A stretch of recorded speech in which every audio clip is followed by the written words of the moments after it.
back to the Lorcana Goons channel. My name is Kevin. You're watching a Lorcana Goons live stream.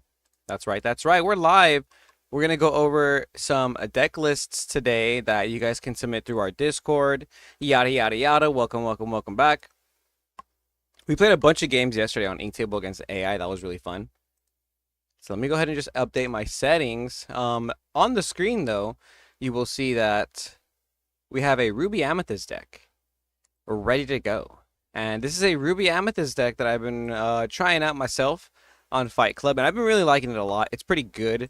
As you can see, we're using the power line, power line cards to get some extra value with our second starter to right, because this is a card that got rotated back into the format, second starter to right, and a lot of people were kind of overhyping it, or not over, sorry, the market was overhyping it. The prices were going up for that enchanted rare, right? It's a 10 cost song, sing together, and like a lot of people just immediately were saying, nah, it's not a good card because you can't sing it with power line. Off of his ability anyways, and I don't think that matters personally. I think that in general what we're going to be trying to do with this deck is using second starter right as our draw engine, right? Pun intended. So we have some other cards here. Beaking Undisputed is a great removal tool for this deck alongside Poor Unfortunate Souls. Poor Unfortunate Souls is kind of a removal tool. It bounces a 2-cost character, location, or item. So it bounces 2-cost anything, and some of the combos I like doing with this deck are being able to bounce an opposing character and then use Beaking to pop the other character. That's pretty good, I think. I think that's a pretty good combo. So that's where I'm at with this deck so far. This is my family is in the deck because sometimes you just need more songs to find off of Powerline's ability so you don't whiff. Because whiffing off Powerline is never good. It's never a good thing. Never feels good. Aside from that, singers are good with this. We have You Can Fly to give our characters evasive to protect Powerline, or to even give something like the Rush Powerline evasive. Swinging for 4 evasive characters is actually pretty decent.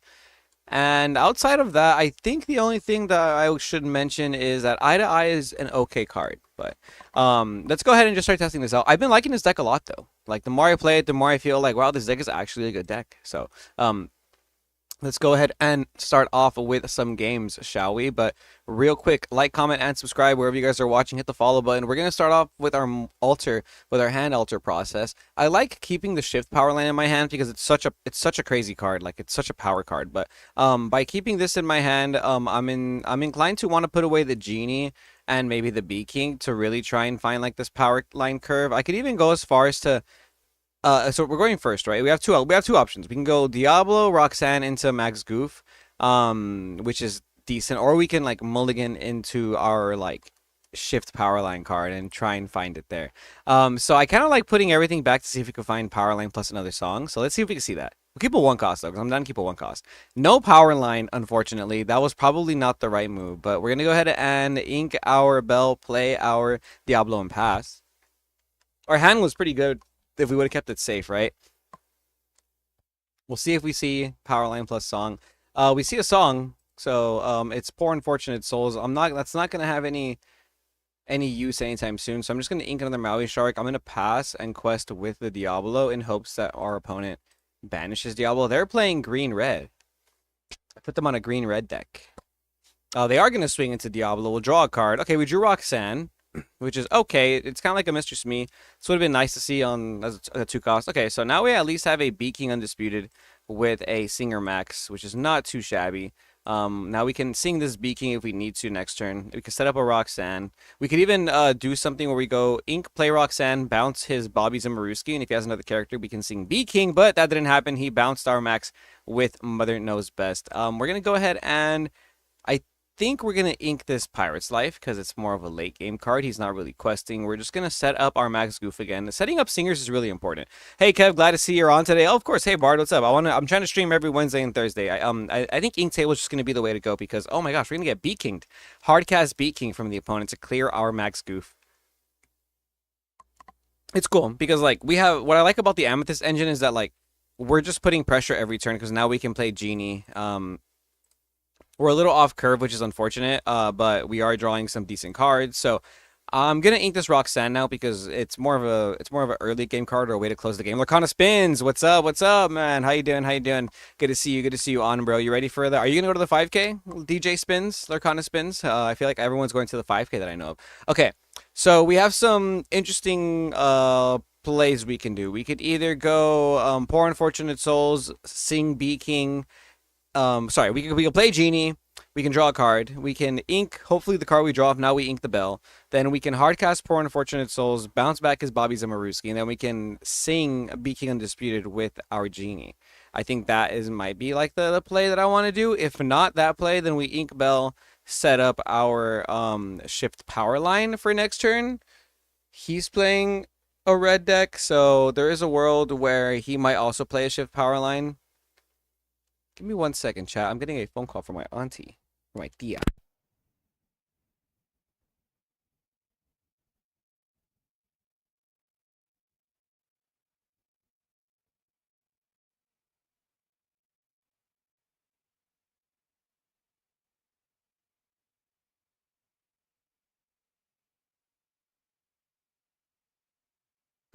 Sorry about that. Okay, so I think I'm liking the clear the board play because this lets me set up a second Genie. We draw a card, which is really good. I don't want to ink the bell. Okay, so now we have options. So now we can even sing Eye to Eye. We don't need to sing Eye to Eye anytime soon. So we're gonna ink this Eye to Eye. We'll hardcast our Poor Unfortunate Souls. I really like the Jonas Brothers version of that song. It's pretty cool. And now we can sing our Bee King with our Genie. Pretty cool. I like Poor Unfortunate Souls in this meta. It's actually interesting. It's been doing a lot more than I thought. West Coast Card Show this weekend. Oh, that's where you're gonna be, Lorcana Spins, and the 5K the release. Okay, nice. You're gonna be at Disney California Adventure. I like the meta. Feels pretty open right now. Like Amber Steel is everyone's boogeyman. Yeah, I feel like right now when you're building a deck, you're like I'm personally building decks around Shark, Amber Steel, Aggro, and like Powerline. And even Powerline is very just like, oh, if I'm building green, I'd probably still add like 2 to 3 Ursula Deceiver. That's like the extent of playing around that. But I think Emerald is a sleeper right now. Yo, Kev, I'm gonna text you. Oh yeah. I was like, what's up? Okay, Bee King is so strong right now. I love that card. Yeah. Okay, Zach, crazy thing to text me right now in the middle of stream because now I'm getting anxious. Okay, for sure. Let me know. I'm gonna go ahead and just to continue with this game, and I think I'm just gonna develop the power line because I want to sing this Poor Unfortunate Souls with the power line. We could just quest out too with the Genie, which is really cool. Because we can just we have evasive, right? And he doesn't have any evasive. He doesn't have a power line coming down anytime soon. We will play our shift power line. You also don't need to get to like 6 ink. Sorry, you don't have to get to anything past like 6 ink in this deck. You can stop inking at 6, which is really cool. Like you're rarely ever gonna hardcast second star to the right and eye to eye. So like for the most part, you're kind of chilling at 6. I don't want to ink any of these cards away because I want the song, I want the bell, and I want the Rafiki's just more of ink. Maybe I can ink Rafiki, but there's no point. So I'll pass there. I think Blurple will be the best deck. ... But this does look really good too. I love how this deck looks. I could see Blurple being really good. It didn't lose much in rotation. Oh, Mother Knows Best on my Genie and not the power line is very, very questionable. Mother Knows Best on not the power line is very questionable. You should just bounce my power line, right? That's the correct play for them. And then I would have been in a tough situation. This Maui Shark, right? Maui Shark is kind of scary when there's a Bee King in the grave in the discard. That's the scary one. AI doing some interesting plays, but we're gonna punish them. We're gonna go ahead and use Genie to swing over the Max Goof to stop a shift, a possible Max shift. And now we're gonna sing Poor Unfortunate Souls with our power line. Bounce back his Bobby Zamaruski.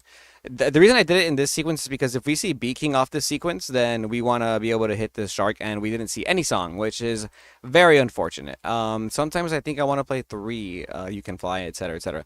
But if he does swing into the power line, then it's an even trade. And from here, what can we do? We can play Bell, move 2 damage. Doesn't feel right. I can play Genie, draw a card, see what we get, and maybe develop the Max. Yeah, I'm gonna ink Rafiki, develop Max, because now we have more singers. In case we draw second starter to right now, we are definitely gonna be able to draw 5 cards, which is nice. That's another thing about second starter to right that I really like about the deck in the meta right now is that there's not a lot of board wipes, so you can set up your like sync together cards pretty easily. Ooh, there's a Ursula Deceiver, hits nothing. Maui Shark grabs back B King. B King is gonna take out. What do I get rid of? What do I get rid of with B King? Because like at this point, am I even gonna keep questing with the Genie? He's just gonna keep grabbing cards back. I'm just gonna yeah, because if he's gonna swing with Shark, I want the Shark to die. and if I keep Genie, it's not gonna. Okay, we got a song. We got a song. Another song off the top. Very nice. Very Genie most likely. Yeah. Okay. I'm glad we agreed. I'm glad we agreed.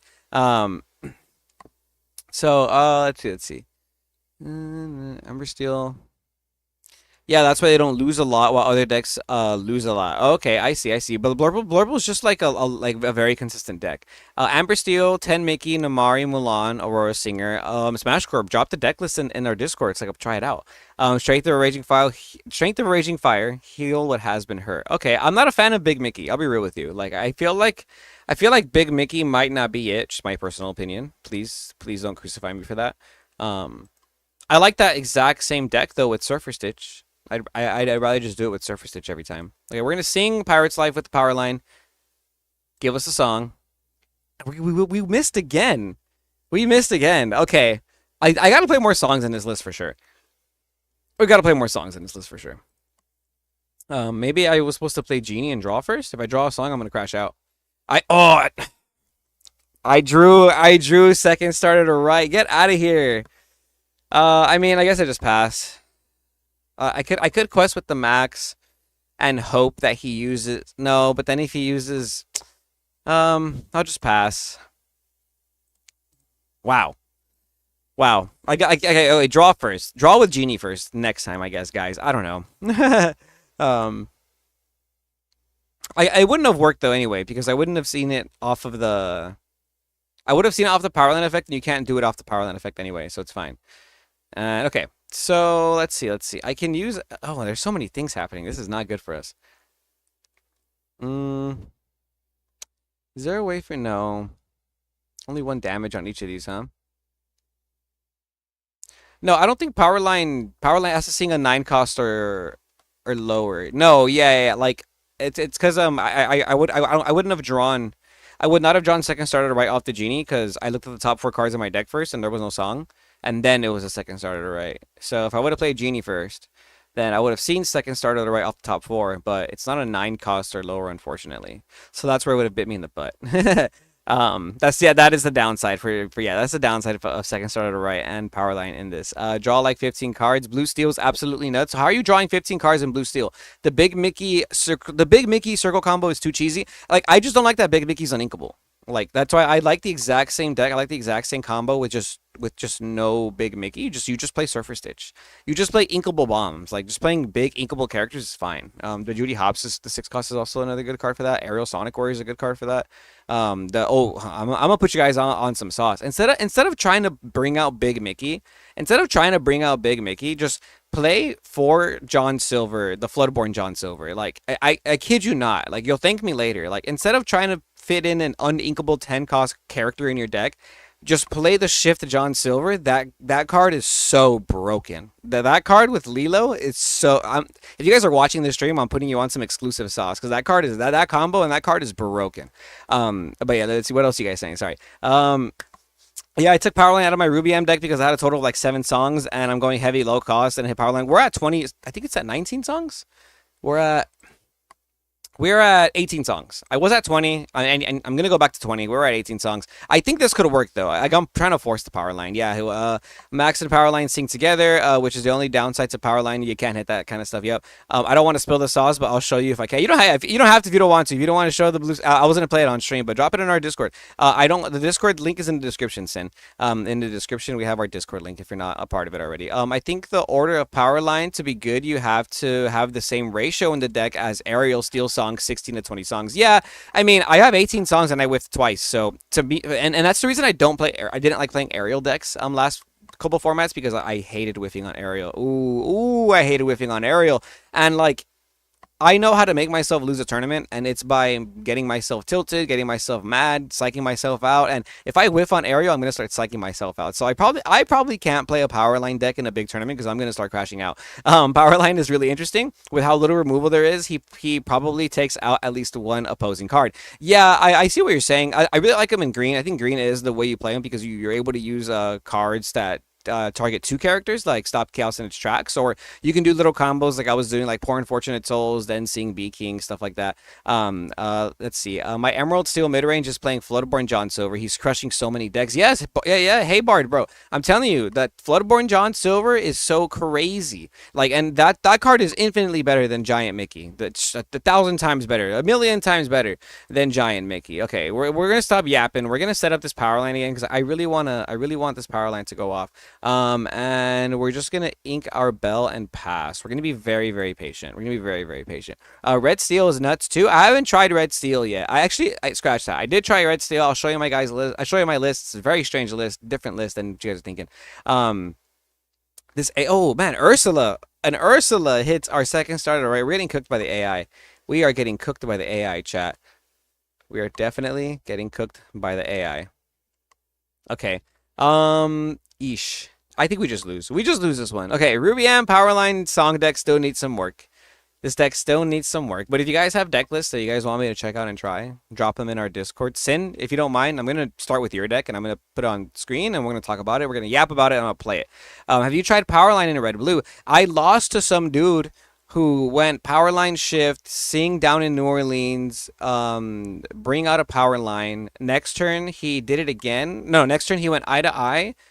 Found a down in New Orleans, re-rated his characters. He got to play out a free Robin Hood. He drew a card because I had more cards in my hand, and then from there he played like another Akita or something with his regular ink, and I was like, this is insane. So like I have played against that deck. It feels very high rolly because it doesn't happen very often. But yeah, John Silver and Lilo do tell the sauce, bro. I'm telling you, like, okay, are you ready? I'm just gonna show you real quick. We'll get to the blue steel sauce.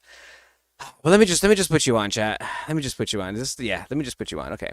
You guys aren't ready for this one, okay? This is a deck that I've been really liking. And there's a world where you don't even need to play like the actual like Circle of Life, like Wombo Combo. Like it's the John Silver is just really good in this deck. Like you could actually just like make it an entirely different deck. But this is a deck that I've really been liking, right? So everyone's trying to do that Circle of Life combo with the big Mickey, but like, bro, you just do this with Surfer Stitch or John Silver, and it's infinitely better value. I need to edit this deck because I haven't edited in a minute. I might want to play 4 and 4 of the John Silver package and figure out what else to take out. But oh my goodness, I love that John Silver. Yes, that John Silver is broken, bro. This deck is broken. Alvin's, this is good. Yeah, green is a better one. A steel amethyst one doesn't seem bad either. Okay. Have you seen Powerline? Yeah, I have seen Powerline Red Blue. Dropped in the Goon chat. Yeah, drop your list in the Goon chat. I'll bring them up in a sec. That's my favorite Powerline deck, but super high roll. Yeah, so this John Silver is really cool. Like, so the concept of this deck is pretty simple. It's definitely not an aggro deck. You're going more like mid-rangey because you only have 4 one-cost characters, just a Mulan, because you want to draw and discard something big. Then turn 2, you play a singer. Turn 3, play a singer. Turn 4, you want to sing Circle of Life and bring back what you discarded, right? And then you're able to use the big aerial, 4-cost aerial, to sing Mob Song. It's kind of crazy. This deck is really cool. Mob Song is a really good card. I need to play Tinkerbell in this deck, I think, because Mob Song plus Tinkerbell is basically 4 damage to everybody, and it's really good. You can probably cut out cards like Look at This Family.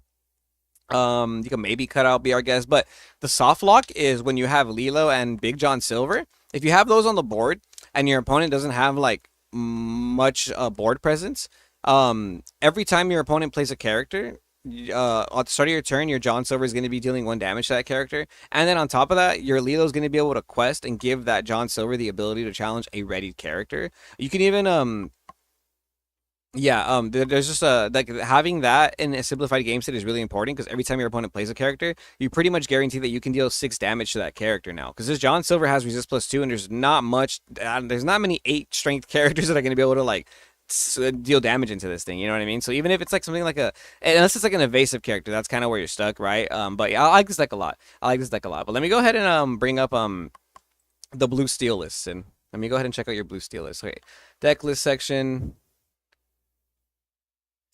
Did you put it in the general, or where did you put?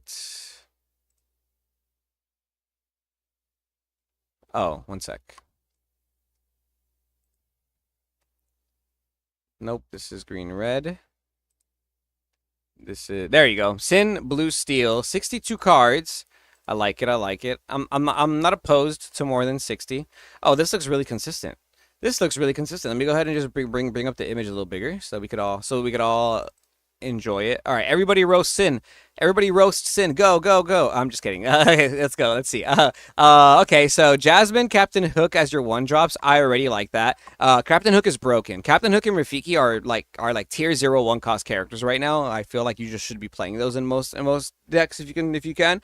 Tipo into Calhoun. Calhoun's gonna stop all the aggro. Doc's gonna draw you cards. How we'll get back to the Alice. We'll talk to the Alice at the end because I like Pleakley. I am down with the Pleakley. You're not playing any sail or one jump ahead, so you're basically going turn 1 Jasmine, shift Jasmine turn 2, or Tipo turn 2, followed by a turn 3. You can either play a 4-cost character already, or you can start playing a Pleakley to move your Tipo into your Inkwell, so that the next turn you're already going to be at 5 to 6 ink, which is pretty cool. And you want to get to 5 ink as fast as possible for this Scar, right? Oh, and then immediately, then the following turn, you set up the Scar, your Pleakley's still on the board. You can use the Scar, pop your Pleakley, draw 4 cards. Pretty cool. How do you like Vincenzo at 4 in this deck? Is there any other cards you would consider playing? Like, I just really like Aerial Sonic. You know, I see you're not really playing songs, so you really can't fit in Aerial Sonic Warrior. It's you just do you like? I can imagine you get to 7 pretty easily, but do you like what's the highest ink you get to? Like how do you get to like 10? Do you get to 11, 12? Because you don't have the actions to ramp. You know, it's just a Pleakley. Or like where do you normally stop ink like getting to? I think I like Vincenzo. Vincenzo's nuts. Okay. Game plan: turn 1 Jasmine, turn 2 Shift, turn 3 Pleakley. Oh, okay, so you play Alice at the end. Okay, Alice at the end with or you're not playing Namari. You're not playing Namari. I feel like Namari would be kind of nice in this, right, with the Alice? Because then the Alice is just always in a quest for 5. With 15 cards in the game. Okay, yeah, the Alice is what I really wanted to know. Like,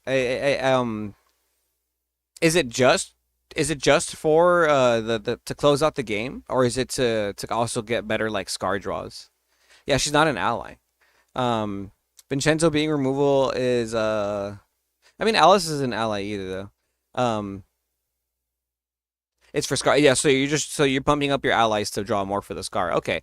Okay, I can see that. So it's like now your allies are gonna have.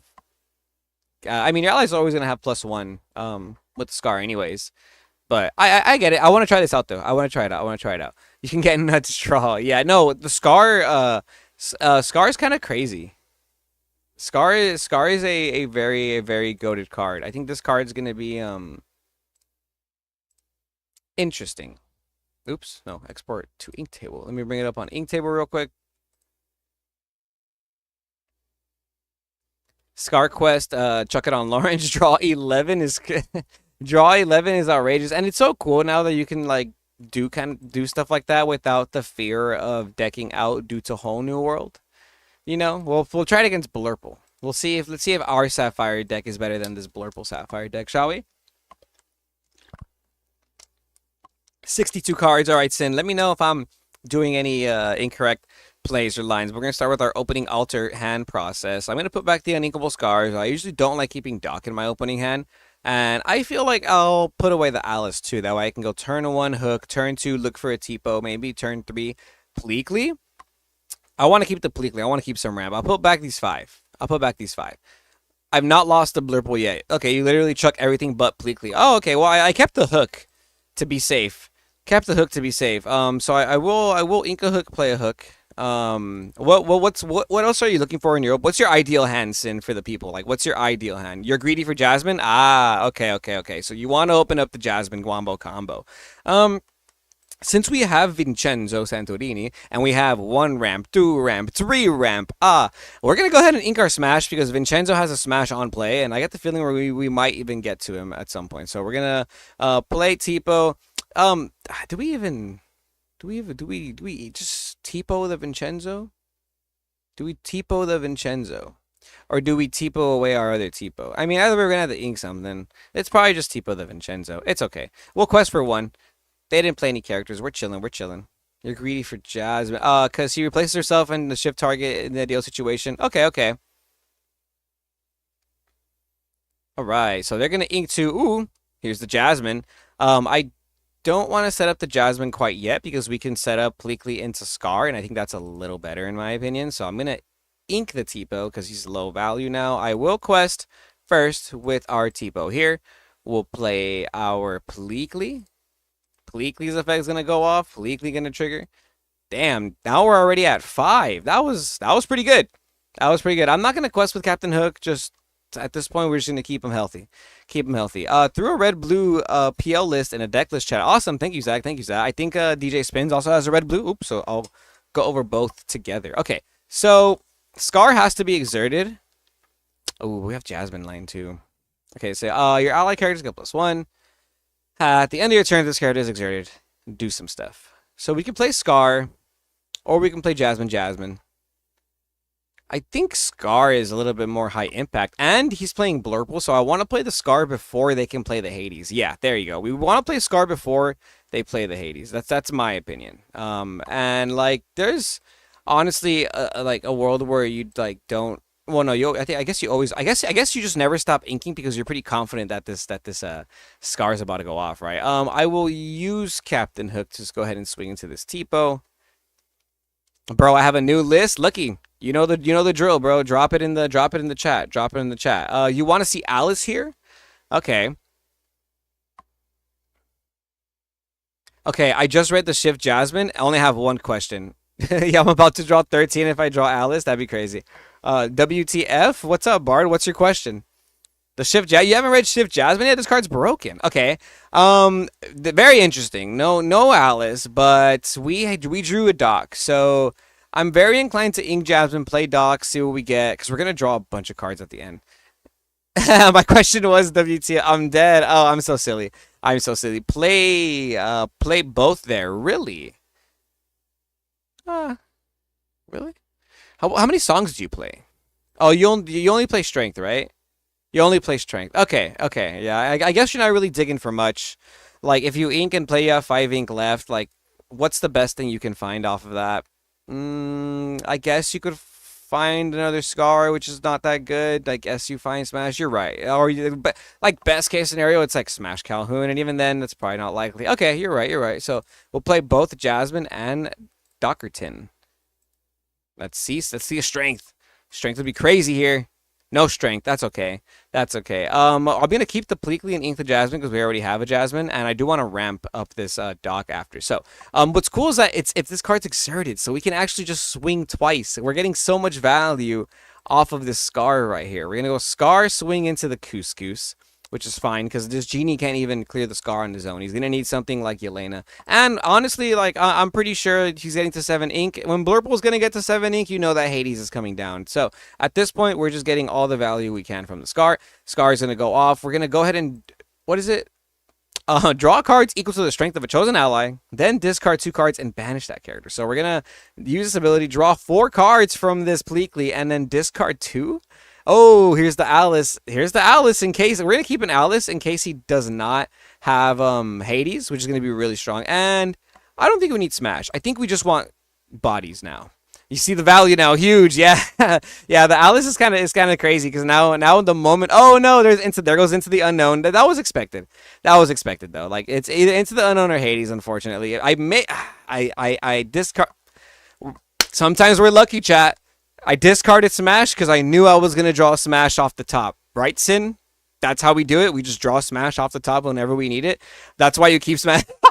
Yeah, that's it. That's why you keep Smash. No, you're right. Okay, so against purple decks, you need to respect Iago. Against purple decks, you need to respect Iago. Like, Iago is just so important. I just put together an Amber Steel aggro. EJ says, "Could you try it and maybe give me some tips to improve it?" Of course, EJ. I'll put it in the queue. If you did you put it, if you can, drop it in our Discord. Discord link is in the description below, and drop it in the deck list section. And use the Dreamborn link specifically. I have it queued up, and then I'll play everybody's deck as many as I can. Right.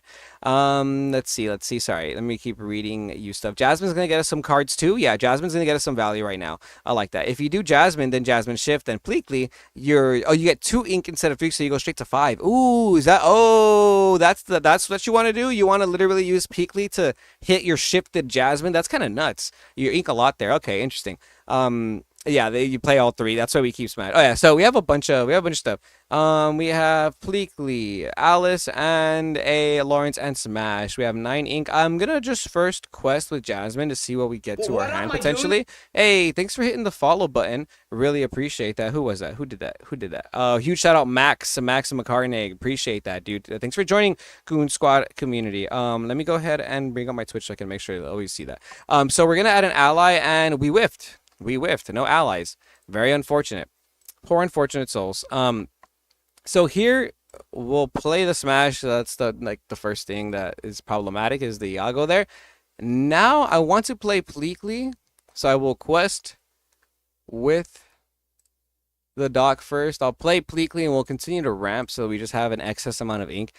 And yeah, we want to go wide on the board. Who's more important, Lawrence or Alice? I think because we put the we'll test out this Alice. We'll test out the Alice. You don't Pleekly here, really. You just ink and drop the hand. Okay, I wanted the Pleekly body, thinking it was good value. I was also wondering if Lawrence or Alice was better here. It probably was Lawrence, just because we know that the Scar was at the bottom of the deck. 9, you're fine. Okay, so 9 ink, you're fine. 9 is when you need to chill. Okay. So we drew a Tipo, which is not the best. Admittedly not the best. This Alice could have been Lawrence. I definitely want to look at the top 3 cards and find an ally. The Scar, back-to-back Scars going to the bottom of the deck is crazy. That's unfortunate. And we missed again. Okay, this is probably one of those decks I probably can't play at a tournament as well, because missing two Jasmines will also make me crash out. So I'm gonna add. I love this card and I like Blue Steel a lot. Don't get me wrong, but I'll probably have to add this Jasmine card to the list of cards that I can't play like at a DLC, because my luck plus my my psyche, I'm gonna be like, oh no, I'm whiffing all day. Oh, what's happening? And I'm just start freaking out. Scar X Alice combo seems like a too specific combo to draw cards. I mean, I see it. Like I would probably even just maybe play like I like one-ofs in Lorcana. A lot of people don't. A lot of people. I used to be like that. I used to say you don't play one-ofs, but I like one-ofs in Lorcana. So I would even just play 1 or 2 Alice, because you could just literally just see this card and it'll put you that far ahead into the game. It does feel a little bit win more to try and pull that combo off, just because like there's so much removal like in terms of certain matchups. Maybe not every deck has removal, but like in this matchup for sure, like it's expected that your Scar is gonna get Hades almost immediately or into the unknown. Okay, this is the 3rd time we whiff off the Jasmine, and now I'm ready. Now I'm really ready to crash out. Oh my goodness, this is crazy. This one's actually crazy. Yeah, we'll give support to I guess to Tipo, and then we'll quest with Tipo, and then Tipo's gonna give it to the Alice, right? Is that how it works? That's actually hilarious. I'm not whiffed yet. Oh no, see, I recommend you keep playing the deck, Sin, and then I tell this to people all the time. Like, if you're like that type of lucky, like definitely keep it up, bro. Like my cousin is like the luckiest card game player ever. I always tell him. And because of that, I always tell him you need to play Amber Steel Whole New World, because that deck is so powerful and so good that if you get like card game lucky, you're gonna auto win. So I always tell him, like, bro, like you need to like play that deck to win. We finally drew a bomb, bro. Now I know why you play 4 Vincenzo and 4 Hades, because you want to see it. You want to see one of them. We're 20 cards in. You know what, bro? You know what, Sin? You know what I would really like in this deck? I would really like Visions of the Future in this deck, maybe instead of Alice. I get where you're coming from. I just feel like consistency is so important, and I felt like we were winning that game with and without the Alice, right? And Visions of the Future will let you find Hades, Vincenzo, and you could even play just two Alice, and you still use Visions of the Future to find the other Alice. Big brain. Yeah, I mean that's what I would do. Yeah, but that's just that's how I look at it because I'm like, finally we see the Hades, right, or the Vincenzo. It took a minute, and then we're staring down three genies, and that's not very good for us. Let's go ahead and quest with Jasmine and see what we get here. We've got a dock. Yes, yes, we're finally hitting some stuff, chat. Oh, we're hitting, chat. We're hitting. Okay, maybe we can yes, maybe we can see a Strength of a Raging Fire and potentially survive. Come on, let's see it. Let's see Strength of a Raging Fire. No! No Strength of a Raging Fire. They're at 13, 14, 15, 16, 17, 18, 19. They're at 19. We could potentially win, maybe? Do I need to swing it? Let's see. Let's see. I go to 12. If I quest to both, I go to 12, 13, 14, 15, 16, 17, 18.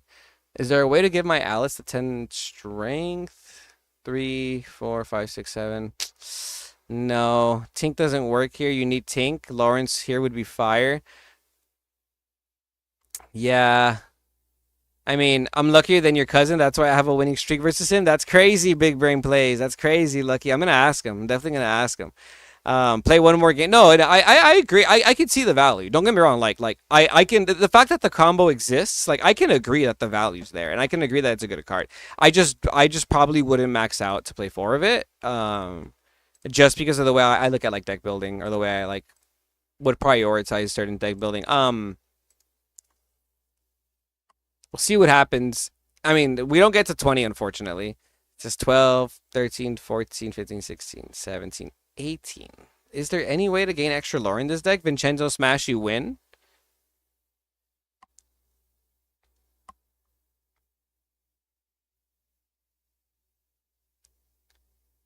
Oh, no, yeah. We had no more ink.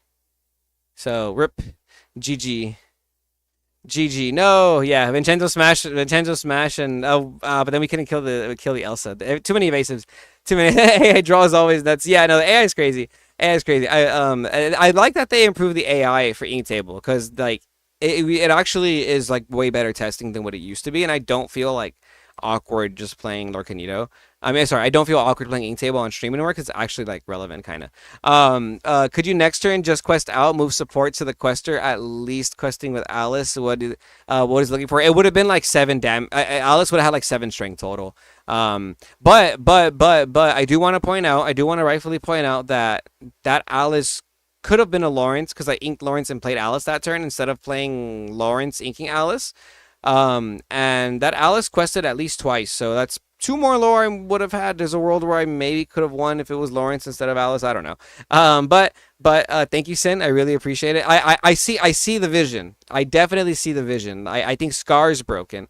I think Alice with the combo is broken. Back when AI would quest with Prince John and Bucky, oh, I know that was insane, right? That was actually insane. So yeah, I think I would just like to see like Visions of the Future in this deck. And you keep the Alice. I mean, you know, like I would like to see Visions of the Future in this deck because I feel like when we were in that, like as soon as that first Scar resolved, bro, like I just want to see either a second Scar, a Vincenzo, or a Hades. Like those, it felt very important right there that you need that.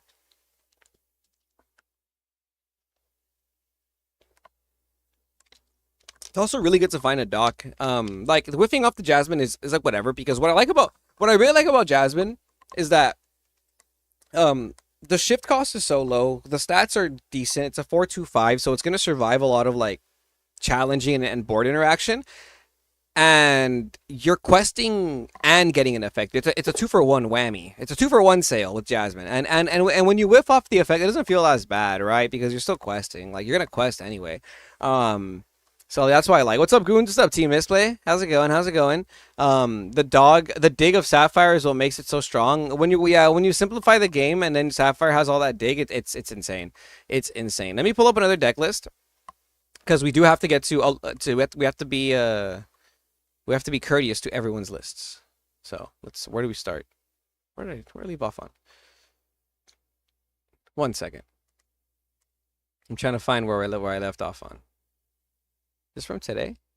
Yesterday. Okay, so today at around 11. There we go.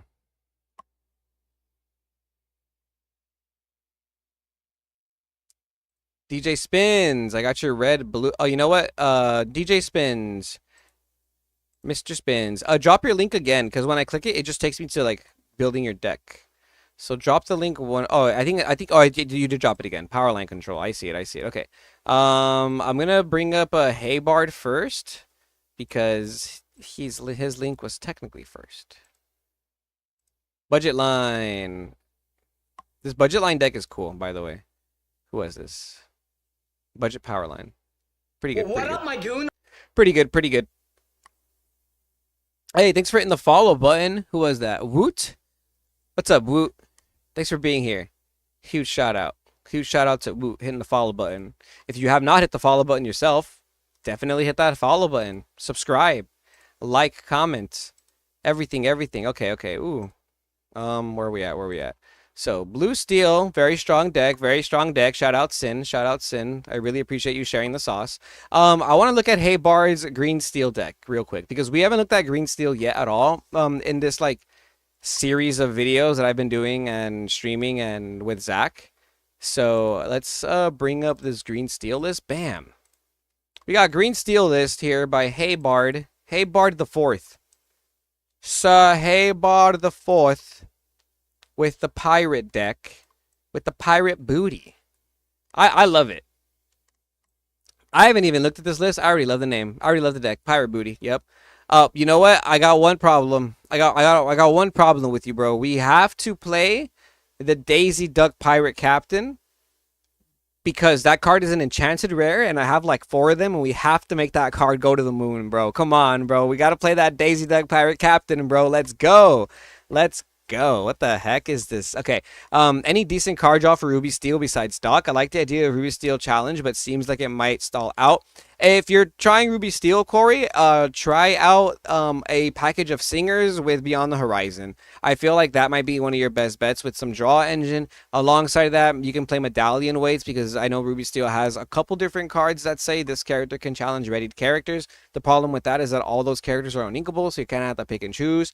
But you know, you have something there. I think there's more draw power in Ruby now than there is in most decks, which is really ironic because there used to be no draw power in Ruby. Also, the Queen Shift is really good, the one that does rush. Yeah, Shift Queen of Hearts, very good for draw power, very strong. Thanks for coming back quit after set 4, and with rotation, seems like a good time to jump back in. Yes, perfect time to jump back in, especially if you quit around that time, because like all the cards that were really, really good from set 4 through set 8, like they either didn't survive rotation or they're not relevant anymore because like Popsicle didn't survive rotation, right? So you don't even got to learn about the horrors of like Tamatoa Happy as a Clam and stuff like that. So you can really just kind of, the only cards you have to know are Doc, Maui Shark, Elsa Fitzspirit, Daisy, and Beyond the Horizon. I think those are like the and maybe Into the Unknown, maybe, or Genie. Those are like the 7 cards that you need to know what they do before playing again. Other than that, everything else is pretty self-explanatory. Let's see the power line control. Power line control with green. We'll go over a power. Oh, well, actually, I believe DJ Spins has a power line Ruby-Sapphire control deck, so we'll look at that right now. Green Steel Pirate goes spicy this set. Yeah, I like it. I want this deck to be good. This is a sort of Mimi deck that honestly still will occasionally win. Haha, I'm sure we could. Is that the 8-cost one? No, I think she's a 4-cost. She's the 4-cost Daisy Duck Pirate. So I like the Fire the Cannons. I'm not a fan of Hypnotic Deduction. Actually, Hypnotic Deduction is actually really good now. It used to be really bad because of Diablo, and now it's pretty decent. I think Door's Mine is insanely strong right now. So I think we got to play 4 Door's Mine, 3 Hidden Cove, and then you got to play the Happies or something. But I like this. We got some Smee Pirate action going. We're going to try this out real quick. I'm going to show you the Daisy. I'm going to duplicate this. I'm going to net deck you. I'm going to show you the Daisy, though, that I was talking about, because we need this card to be good, chat. We need this card to be good. So look, this has an enchanted rare. It's a $40 enchanted rare, guys. It's a $40 enchanted, and we could easily make a pirate deck, and then this could maybe be a not $40 enchanted. Hey, Wonderland! Huge shout out Wonderland for the raid. We're just talking about I guess market manipulation. We're also talking about how to make a pirate deck good. With this pirate deck, Green Steel Pirate format. What's up, Wonderland DLC champion? How you doing, man? Good to see you. Good to see you in the chat. It's been a minute since I've been streaming, so I really appreciate the raid. Anybody who's here, thank you for watching. We're gonna play this Green Steel deck on Inktable. This deck was brought to you by Hey Bard the Fourth. Oh, he seems strong. If it went up to 4 mine, if I went up to 4 mine, it could be good. Yeah, I like Doors Mine a lot right now. I think Doors Mine is a really good card right now. And as Daisy says, draw cards. Whenever one of your pirates quests at a location, you can draw a card. So if multiple draw at that location, you draw multiple cards. It says draw a card. That is all we need to know. Yep, there you go, Brandon. There you go, DJ Spins. Bye. Okay, let's go ahead and play this. Let's play this deck out before we commit to purchasing $400 worth of Daisy Ducks. I do wanna play this deck a little bit. Whereas I gotta save it. My bad. I'm gonna put hey Bard Goo. My bad. Why am I not signed into an account, bro? Play on Inktable. Okay, you know what? Just open it up on Inktable. There we go. So we're gonna play against a. Let's see. Who do we play against? We'll play against a Chef Goofy deck. And we'll go first. We'll go first with the Green Steel. We'll go first in the Green Steel. Deck building feels very more fun than usual. Yeah, no, Remy, I agree with you. Like, we have to get like very creative with our deck building. Mine Cove and that bad one that makes him discard when challenged. Oh yeah, the Perilous Maze. You think Perilous Maze is bad? I actually read that card when it came out, and I was like, ooh, this card is pretty good. And I tried to use it. Like it was bad last format, but I think it could be good this format. There's enough though. There is enough. There's some good, decent locations. Bad and On is a decent location too. I'm just saying, has 7 willpower. It's kind of hefty. Let's see. Doc is your only draw currently. Pretty sure you were running out of gas with Daisy. Aw, I think we can figure it out with Daisy. You know, we are going to see lots of different decks. With only 5 sets available. Anything is possible. I've got to run though. Okay, later Wonderland. I appreciate you so much for streaming. Always a blast to see you in the chat and really appreciate the raid, bro. Goons, yes, goons. We are Lorcana goons. We're here. We're playing green with locations, and there's no 2-drop Goofy in the deck. Ooh, very good point. Oh, that's another good point, bro. You can use the new Goofy to move your characters to the locations, and then your Daisy will get the value. That's pretty good. So let's see. Prepare to board. Chosen character gets +2 strength. If they're a pirate, they gain +3. I'm going to put that away. I do want to go for this pirate shift line, and I'm not going to keep the shift John Silver because I don't know if we're going to draw him. Okay, we drew multiple Pete's, multiple John Silvers. Pretty cool. This Maui. How do we feel about this Maui? It's put 2 damage on. It's when this character is banished, choose 1. Put 2 damage on all opposing characters. This card is pretty good. This card's actually pretty good. We're gonna ink him away though, and we're gonna play our Pete, Pirate Pete. Set up a shift line. Not too bad. We don't have any 2-cost characters, unfortunately, and they're gonna play a Happy. We're going to draw into a Prepare to Board, which is not a card we need quite yet. So I'm going to ink that away. We're going to pass because we do need to keep our Pete alive for the shift character. Thought it was awesome when I first read it, and it just does nothing, sadly. Oh, the Perilous Maze. Yeah, I mean, it's kind of like giving your characters the Merfolk ability, but then they just play around it. Gonna post my deck for the set in Discord. Yes, please, no, Rami. No, Rami. We're going in order, so just be patient with us. I try to make a Daisy deck work, but locations aren't the best in this set. I feel like locations are good against certain decks, like certain Blurple decks. I could go swing into the Happy, play Pete. Yeah, okay, so we're gonna ink Pete because his deck looks a little aggressive, and then we're gonna play Pete so that we still have a shift line, and this Pete will clear the Happy so that he can't get any more questing going. Double Hook is kind of mid though because we can't quest now. Are you on the new Goofy? The draw with location might be okay. That's what I was saying. So this deck is brought to us by a Discord member. But yes, I think with that Goofy and then those good locations, you get to move them in a sense for free and draw a card, and then you play the Daisy. I think it could work. Okay.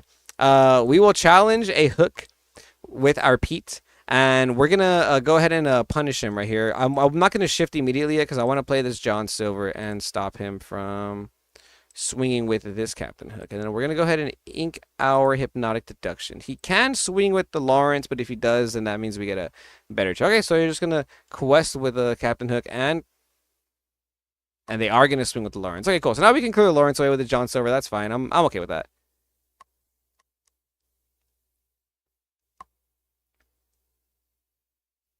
We have, oh, doubles. When you play an action that isn't a song. Oh, that's why you played those other ones.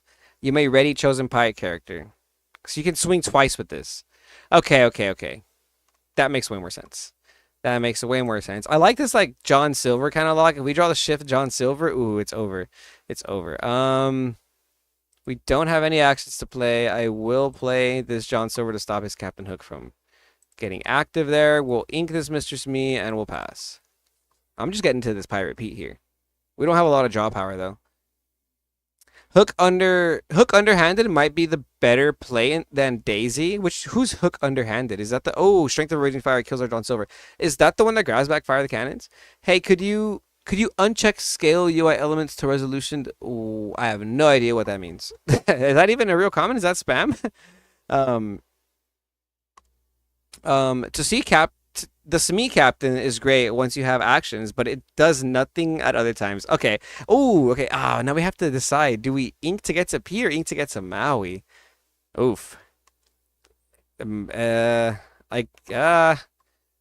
We'll use this John Silver to clear the hook every time. And do I just play this Captain Hook pirate? Or is it Pirate Pete? This Maui's calling my name though, because he's a big guy. But you're right. It's probably just Pirate Pete. He has resist +1, and you want to be able to just swing into everything. That's what I'm saying. The deck has no draw currently. Yeah, there's not a lot. Like I think you need to play like obviously Doc is the card you play, right? But outside of that, like it's probably the Goofy that moves to locations, and then the Daisy. Okay, Hypnotic Deduction. So draw 3, put back 2. Okay, we can put back Doc. So that's chill. We can keep Doc. That's pretty good. That's pretty good. Now we can ink, play Doc, draw 2, and redo Pete. And yeah. I don't feel like we're necessarily behind, but we're not necessarily ahead either. So we'll see where this goes. Oh, I could have played. I still had ink left. Oops, I could have played Mr. Smee. I didn't even realize I still had ink left. Wow, that was really silly of me. I need water. That was silly of me.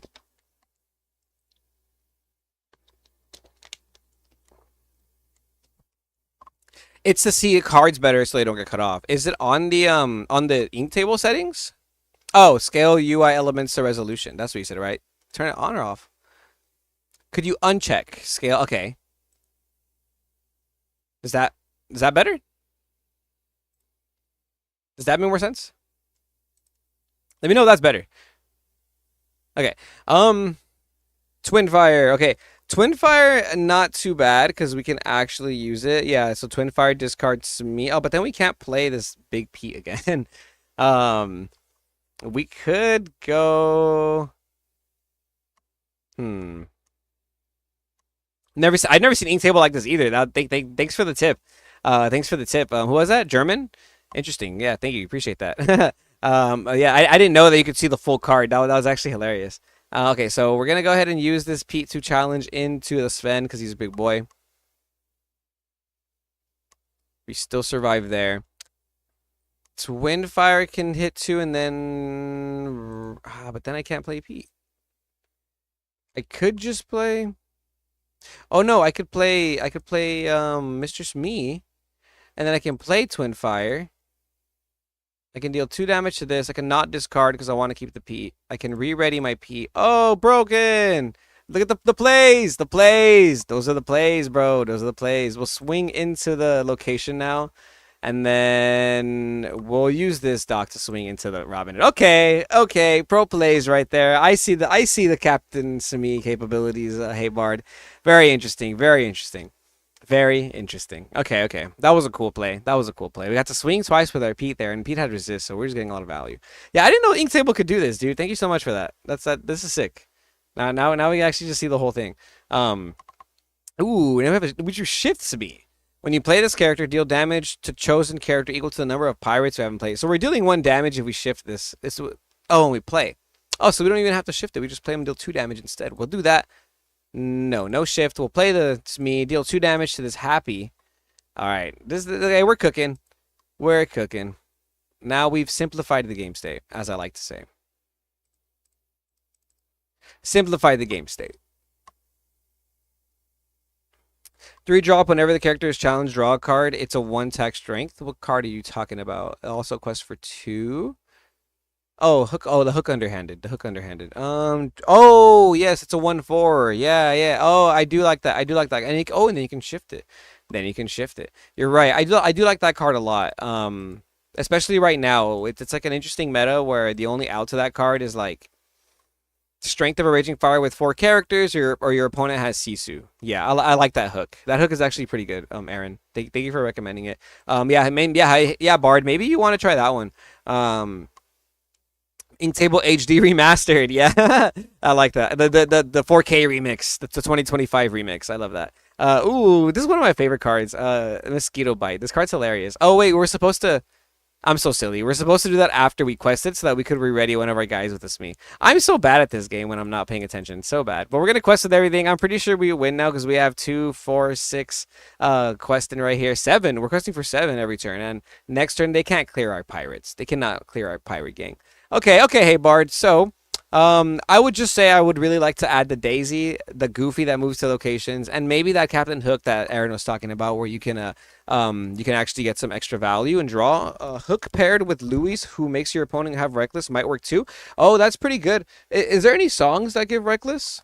I feel like that Captain Hook with songs that give Reckless would be actually really nice, right? And then you can play the Green John Silver. You can play the Green John Silver too, bro. We could just play John Silver location hook deck. I like it. We're out here cooking. Thank you so much, Aaron. That hook is good. Yeah, Adam Ask. I agree. Hey, Sun User. Thank you so much. Thank you so much for hitting that follow button, joining Goon Squad community. Appreciate that. Only tip, challenger quest with Pete first. He protects me. Then you use pointers so you can re-ready him. Yes. That was my fault. Okay. I like it. I like the concept. The potential is there. I probably wouldn't commit to the Smee line too much just because it's Smee and like, I don't know. I feel like if I'm not playing a 2-cost Smee that's inkable that can quest for 2, then I don't even know if I really want to play Smee, you know? The evasive Smee is pretty good. The one that has evasive on your turn, that one's pretty nice. All right. We're going to move on to, this is DJ Spin's Ruby-Sapphire deck. The cool blue fruit punch. I like that. This is some, and this is a power line control deck. Somebody was asking in the chat for a power line control deck. Here's your deck. We're playing. I'll bring up the list. I'll put the list on the screen. I like it. This looks very consistent, DJ Spins. DJ Spins, everybody. Lorcana Spins, everybody. Go check out his Instagram. Go check out his social media platforms. He also streams. He's also streaming. Make sure you go watch. Make sure you go check out his Twitch. Here we got the Ruby-Sapphire by DJ Lorcana Spins with a Z. We have 4 copies of Powerline, the Singer, 3 copies of Rush Powerline, no Max Goof Singer. Okay. 4 Chicha, 4 Tipo, 4 Kita, because you need that ramp alongside your Sail the Azurite. See? How are you feeling about Chicha so far, DJ Spins? I've been trying it here and there in my Sapphire Emerald testing, and it's been coming in and out of the deck. Guys, how do I know if he can see the link for the deck I sent? Adriano, put it in the Discord, in our Discord, in the link down below, and I should be able to see it if you did put it. So far I see no Rami, Mr. Big Brain Lucky. I see Mr. T. I see Sin with his broken combo in the chat. I appreciate you, Sin. I see Mr. Tree, and then your boy, and then that's where we're at so far. So if I didn't mention your Discord name, then I haven't seen your link yet. But you can't put links in the YouTube. You got to put them in our Discord.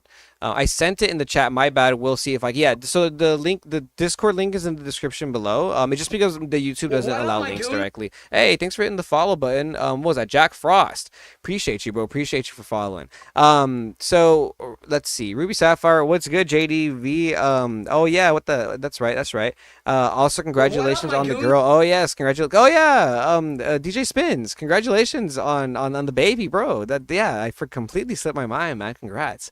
That deck is packing Fuego.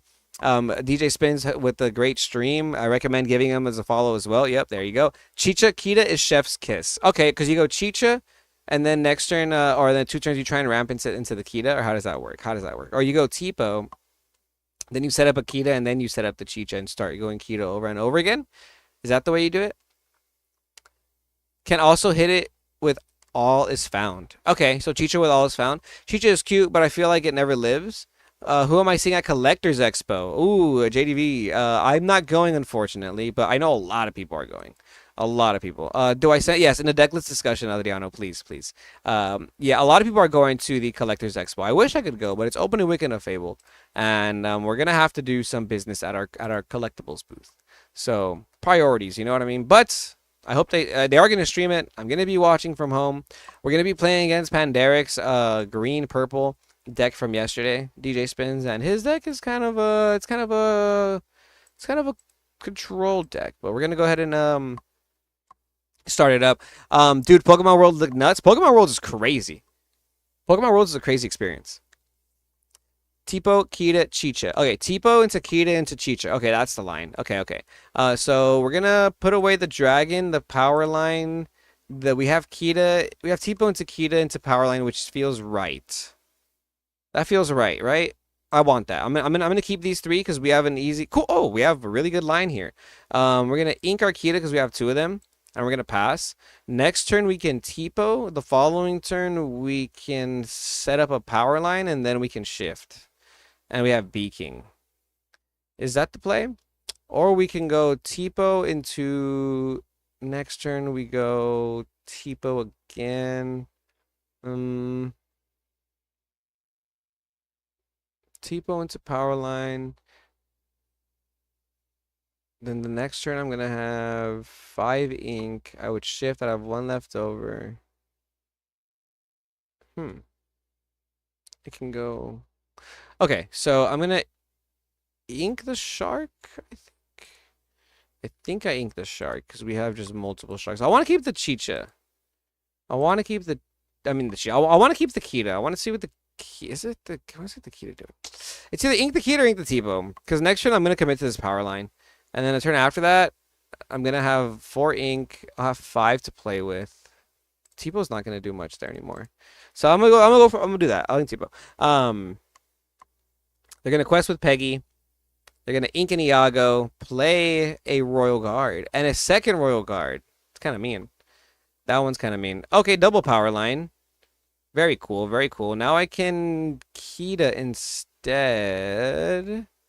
Nah, I think we still just power. Dang. If I would have kept Tipo, then I could have gone power line Tipo in the same turn. That would have been cool. But, alas, cannot do that one. I'm just going to go for the power line play. We're just going to go for the 3-drop power line, and we're going to pass there. And next turn, I want to shift power line. I just want to see how this works. I don't know if that was the correct line, but we're just going to do that line. DJ Spins. I'm not a Ruby-Sapphire player, so I probably botched this. Thank you, Adriano. I'll go over the list for sure. Pokemon Worlds did what Yu-Gi-Oh! Should have been doing. Oh, I know. Yu-Gi-Oh! Should have been doing. Yeah, Yu-Gi-Oh's like 902 steps behind, bro.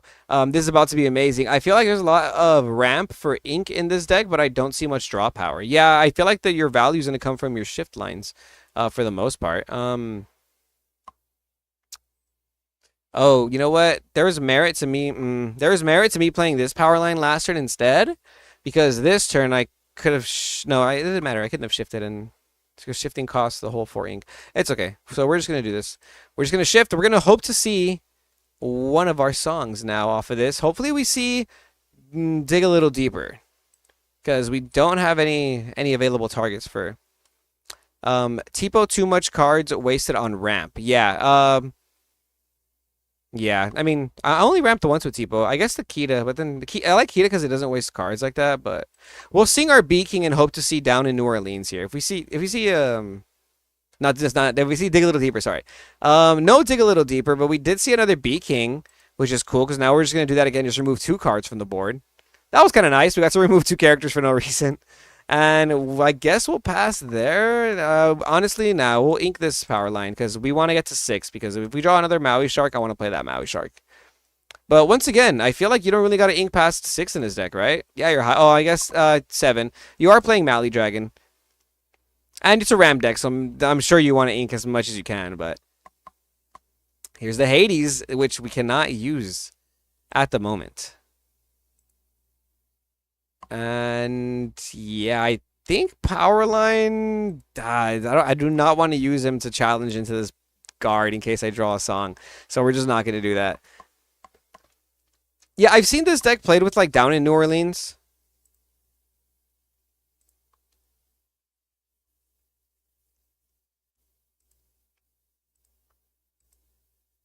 As like a way to keep plussing. We're definitely just going to use Hades, and Hades is going to get rid of probably the Louis. Yeah, we'll get rid of the Louis.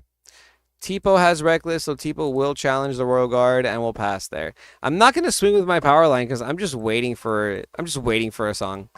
Just waiting for a song. Dig a little deeper is the song though that we want here. Because that's like your way of drawing cards, I guess. Ooh, Lewis on the board once again. We are far ahead of him though in terms of like strength, but it's not enough because he has way more bodies on board. Another Hades though. That's gonna slow the game down. So Louis quest for 1, Rose quest for 1, everything quest for 1 except for Merfolk. So we're gonna hit the Merfolk off this Hades. Yeah, and now I guess we don't have an out to his Diablo anytime soon. So we're just gonna keep swinging at everything else. Hopefully we find a way to remove this Diablo on the board. I could have Hades the Diablo, I guess, but I really wanted to not let him quest 2 there. Don't know if that was correct.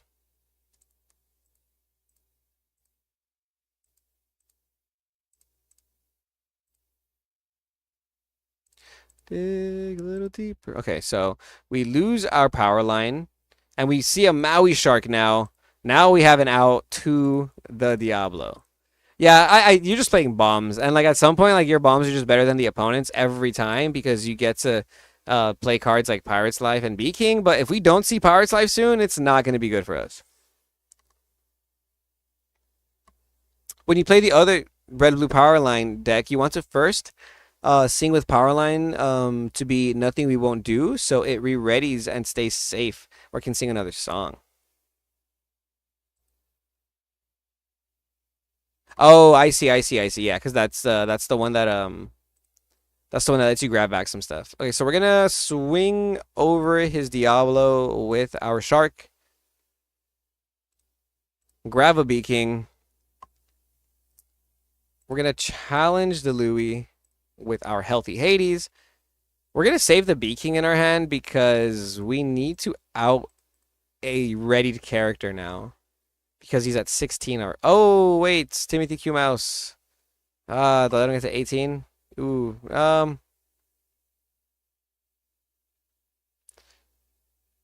we'll let him get to 17. If he has an evasive, he gets to 18. Forgot Timothy has 4 willpower. Okay, so he gets to 17. That's fine. He did have it. Oh, whoa, the go-go off the top. No. Oh my gosh. Okay. Okay, DJ Spins. I don't know. I'm not a red-blue player. I feel like I played that wrong. Go-go. Yeah, no, Rami, that go-go was crazy. That go-go was crazy. Dang. Okay, I like this deck. I think with Chicha it would have been better because that's your draw power, right? Like that's your draw engine. My shtick with this deck is that there isn't a lot of like resource plussing. You need to dig a little deeper to resolve. You need the Chicha to be found in the early game. And then if now you feels like you're top decking, and it's okay to top deck in Ruby-Sapphire, but I don't know. Maui Shark's just not what he used to be. Like that's my big thing, is that Maui Shark's just not what he used to be. But let's go to another deck. RIP, yeah. Maui Shark's a very good card, don't get me wrong. But there's just not the same amount of actions that are in the card pool anymore. So Maui Shark's not doing the same things that RIP, yeah, rip in peace. Rip in peace. We're gonna run it back with a different red-blue deck against the same Pandaric green-purple. This list brought to you by Yerd Boy, also in the chat, known as what was your name in the chat, bro? One sec, don't tell me. Don't tell me. Zach Massinot. We're gonna show off Zach's deck real quick. Real quick. Where is my Dreamborn? It's this one. I think it is this one. Yeah, Control Songs. Control Songs by Zach. Lorcana Spins was in a commercial back though. Oh, geez. Bro, I think I just totally missed your deck. I think you just totally missed me play your whole deck. But I feel so bad. I lost against the AI with your deck. And I was just saying that that it felt very like I was top decking.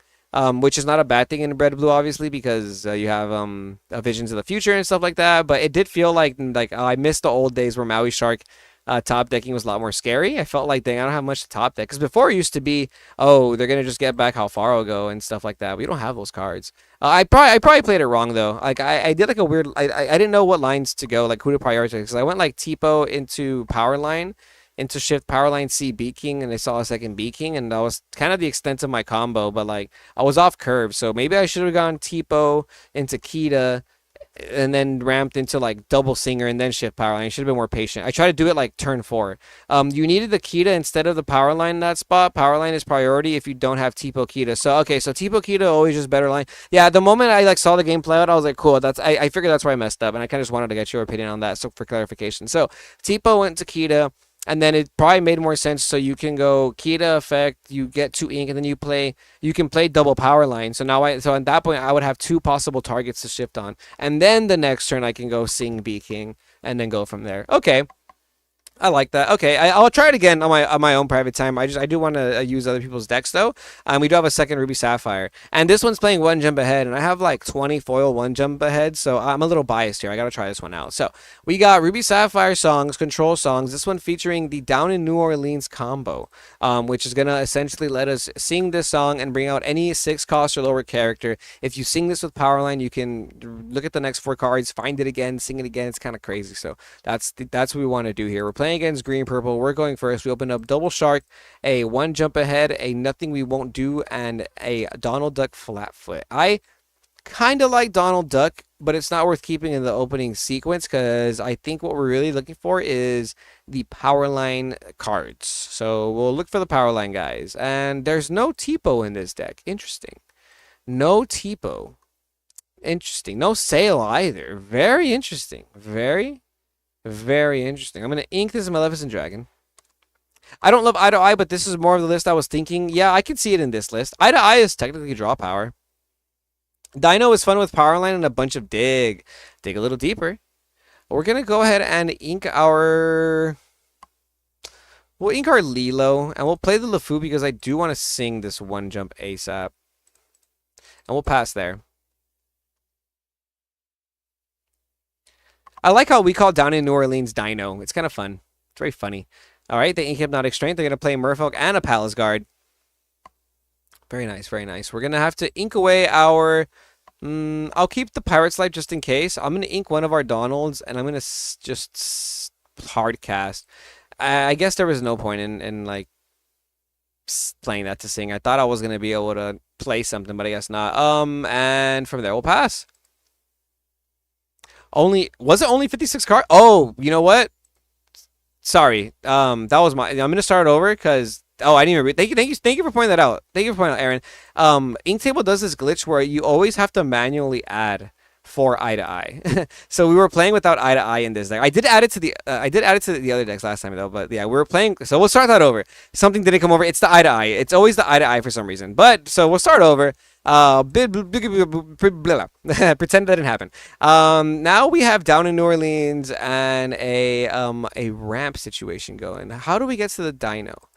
So to get to the Dino, we have to go to like we have to sing it off the power line, right? So I'm not gonna keep it. I'd rather just find a power line shift. Powerline Floodborn. Show me the Powerline Floodborn. No Powerline Floodborn, that's fine, but we can find it off of this Develop Your Brain potentially. So we will develop our brains. Let's get developing. We see a second 1 jump ahead. Do I want to get greedy? We're going to get greedy, chat. We're going to get the second 1 jump ahead because next turn we're going to play Powerline. Then the next turn we're going to sing 1 jump twice.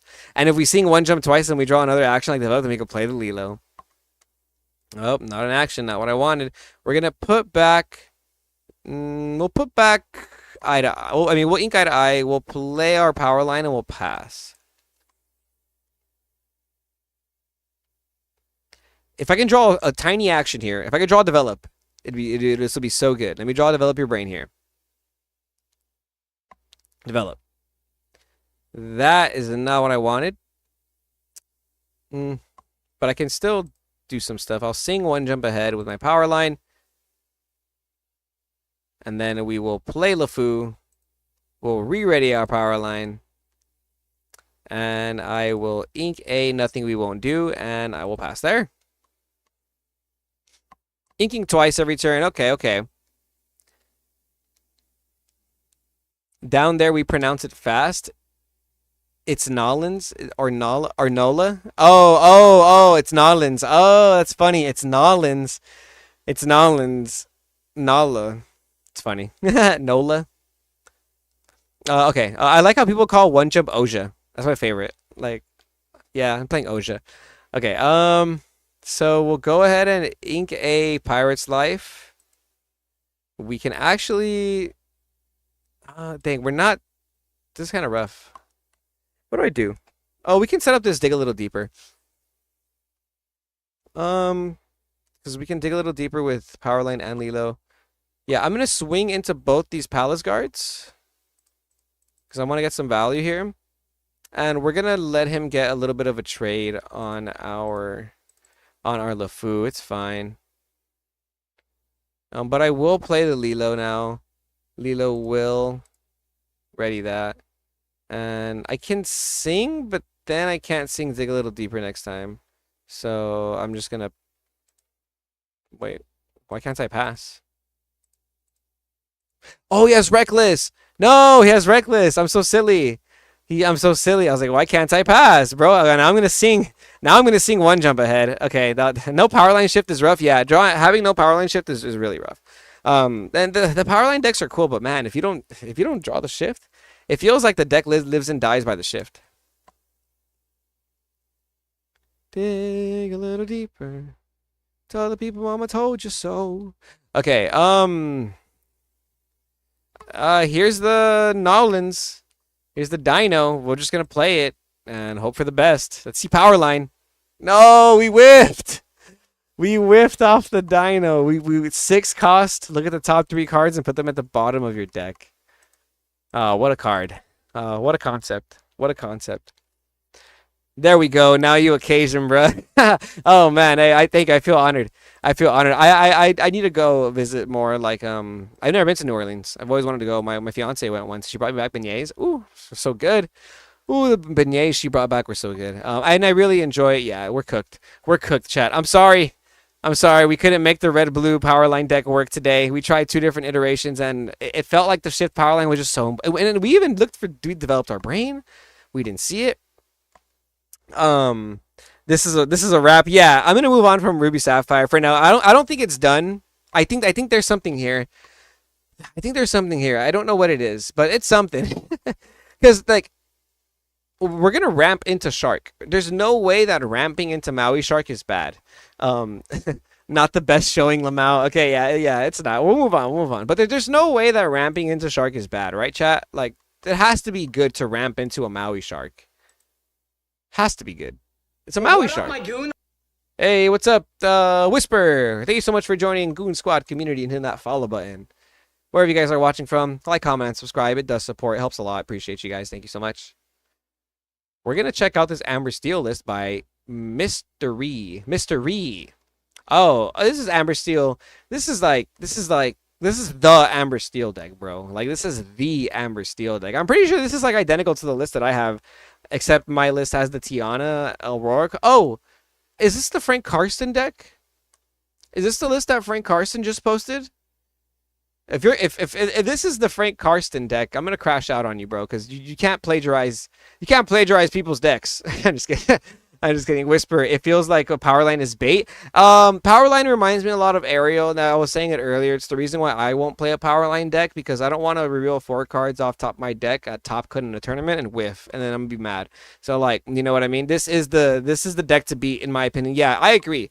I agree. We're gonna run it just so I can show you guys exactly what like this to expect with this deck. But Frank Karsten, the world's competitor, DLC champion, Magic the Gathering legend, uploaded his or he just shared his Amber Steel aggro deck. It looks a lot like this. That's why I was asking if this is the Frank deck. Let me go ahead and just close some tabs real quick. Aha, there we go. So we have this Amber Steel deck against. We're still trying to beat Pandaric's green purple. We haven't beat it yet. Give me 1 second, guys. I'm gonna go get a water bottle. I am thirsty.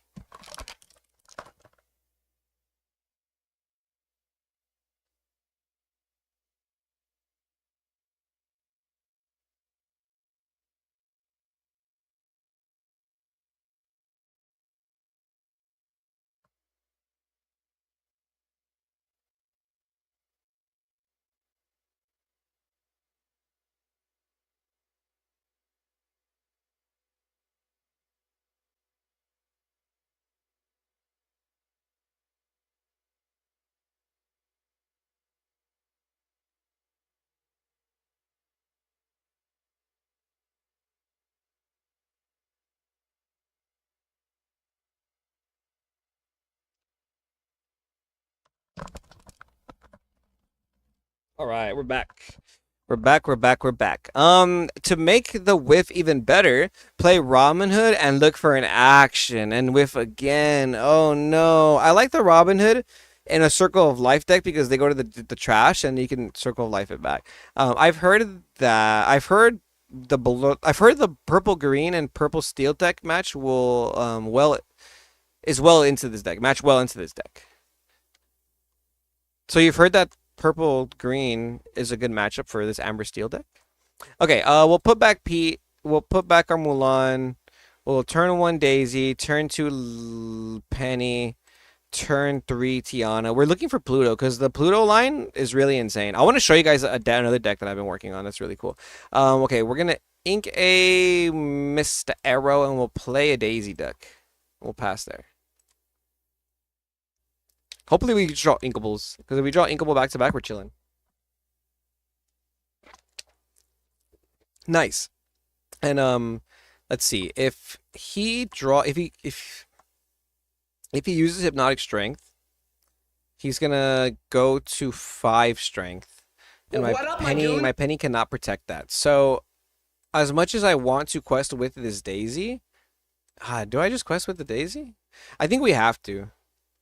I think we have to because even if he does Hypnotic Strength, then we just swing over it after. Yeah, it's fine. It's his whole turn. We have to. We have to. It's fine. It's fine. It's fine. It's fine. It's fine. It's fine. They really didn't reprint Sisu. I'll never get over it. Shift Sisu? Yeah, I was pretty surprised on that one. I thought they were going to give us Shift Sisu as a super rare. But I'm honestly not going to be surprised when they give us Shift Sisu in like set 10 or set 11 or something because they're just waiting. I know it. Like I'm not gonna be surprised. They really didn't reprint. Frank Karsten deck is different with John Silver's Bolt and Bagheera. Oh, he is playing Bagheera. You're right. I do like the Bagheera. I think Bagheera has potential. We're gonna ink Lady Family Dog and play Tiana because Tiana's kind of the priority here. Because next turn we can ink the card we draw, Sing Strength, Daisy and Doc. And I want to get rid of this Palace Guard, mainly because Tiana's is such a great card, right? But the way you clear Tiana is by having 2 characters that can swing for 5. And Palace Guard is a character that you can easily set up to swing for 5. All you need is 2 Hypnotic Strength, 2 Palace Guard, and there's already 1 there and down. Or like another sequence of cards that let you draw, right? So now we have the Tiana set up. We're chilling. We don't even need to ink. We don't even need to ink. We're just gonna play Lilo, play Daisy, and just turn our cards sideways. And this is almost like a not guaranteed win, but this is like we're just winning now. No matter what he plays, we're gonna strength and then start using Doc to get our cards back. This deck is the deck. This is the deck. The deck. The deck.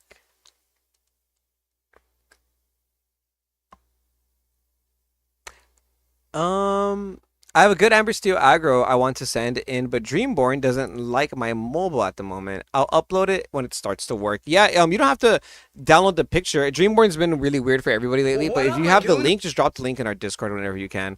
Oliver, okay, just shared my deck. I know my last deck I shared the other day wasn't that great, and I apologize, but this new deck I shared I think is a lot more potential. My tag is photo76. First of all, Oliver, never come into this chat apologizing for sharing for cooking. Never come into the Lorcana Goons chat for apologizing for being a Lorcana player, bro. That part of playing card games and part of being a master of the craft, bro, is literally trial and error, playing, cooking good decks, bad decks, left decks, right decks, blue decks, white decks, bro. Like, first of all, I appreciate you for even being here. I appreciate you for submitting lists, so definitely don't apologize for that. You guys are awesome. So really appreciate you guys for being here. Running Pluto and Hercules Bodyguard in the new Nalas. Oh, my Hercules Bodyguard? Hercules Bodyguard is crazy. I feel like no one plays that. Pluto's a god card right now. Pluto's insane. Pluto with the Scar also. That's what Sin was talking about earlier. That's a really good combo.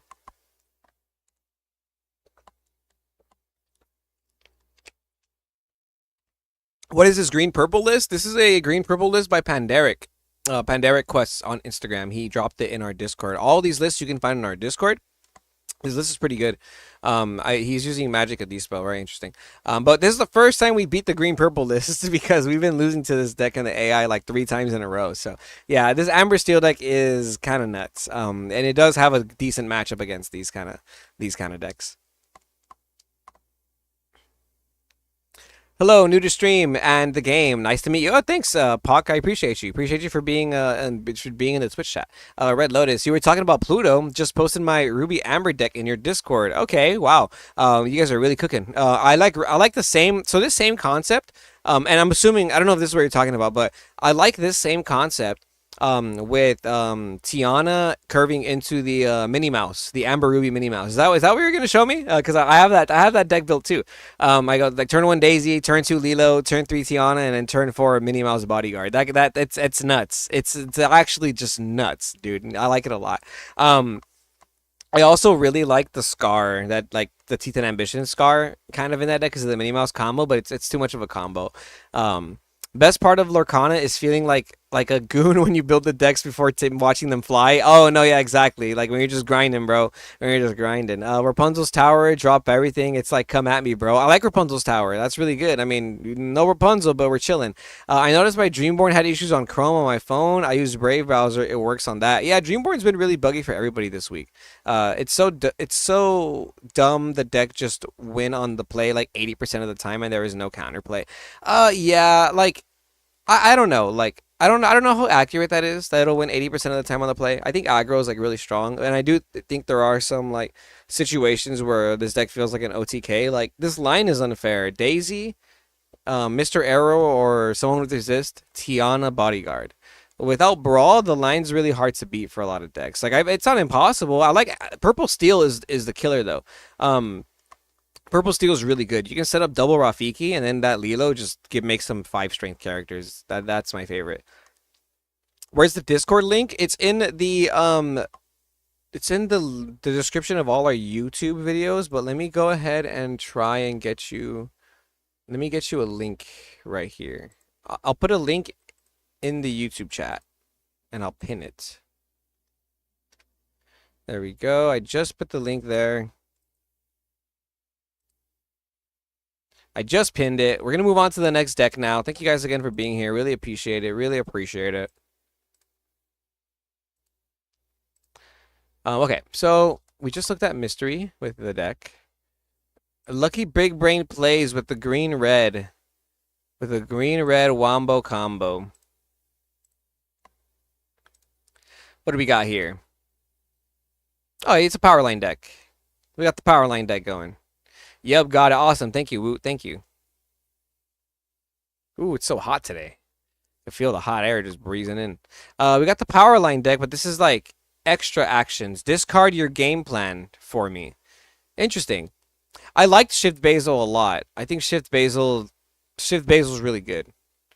It's kind of everywhere though, right? Oh, you have actions for the oh man, if I whiff off Powerline and Robin Hood Sharpshooter in the same game, bro, like I'm gonna crash out on you, Lucky. That's what I'm. Okay, so we'll go first, and we gotta test this out against the aggro, bro. We gotta test it out against the aggro. I'm sorry, we really gotta put it to the aggro test. The aggro test.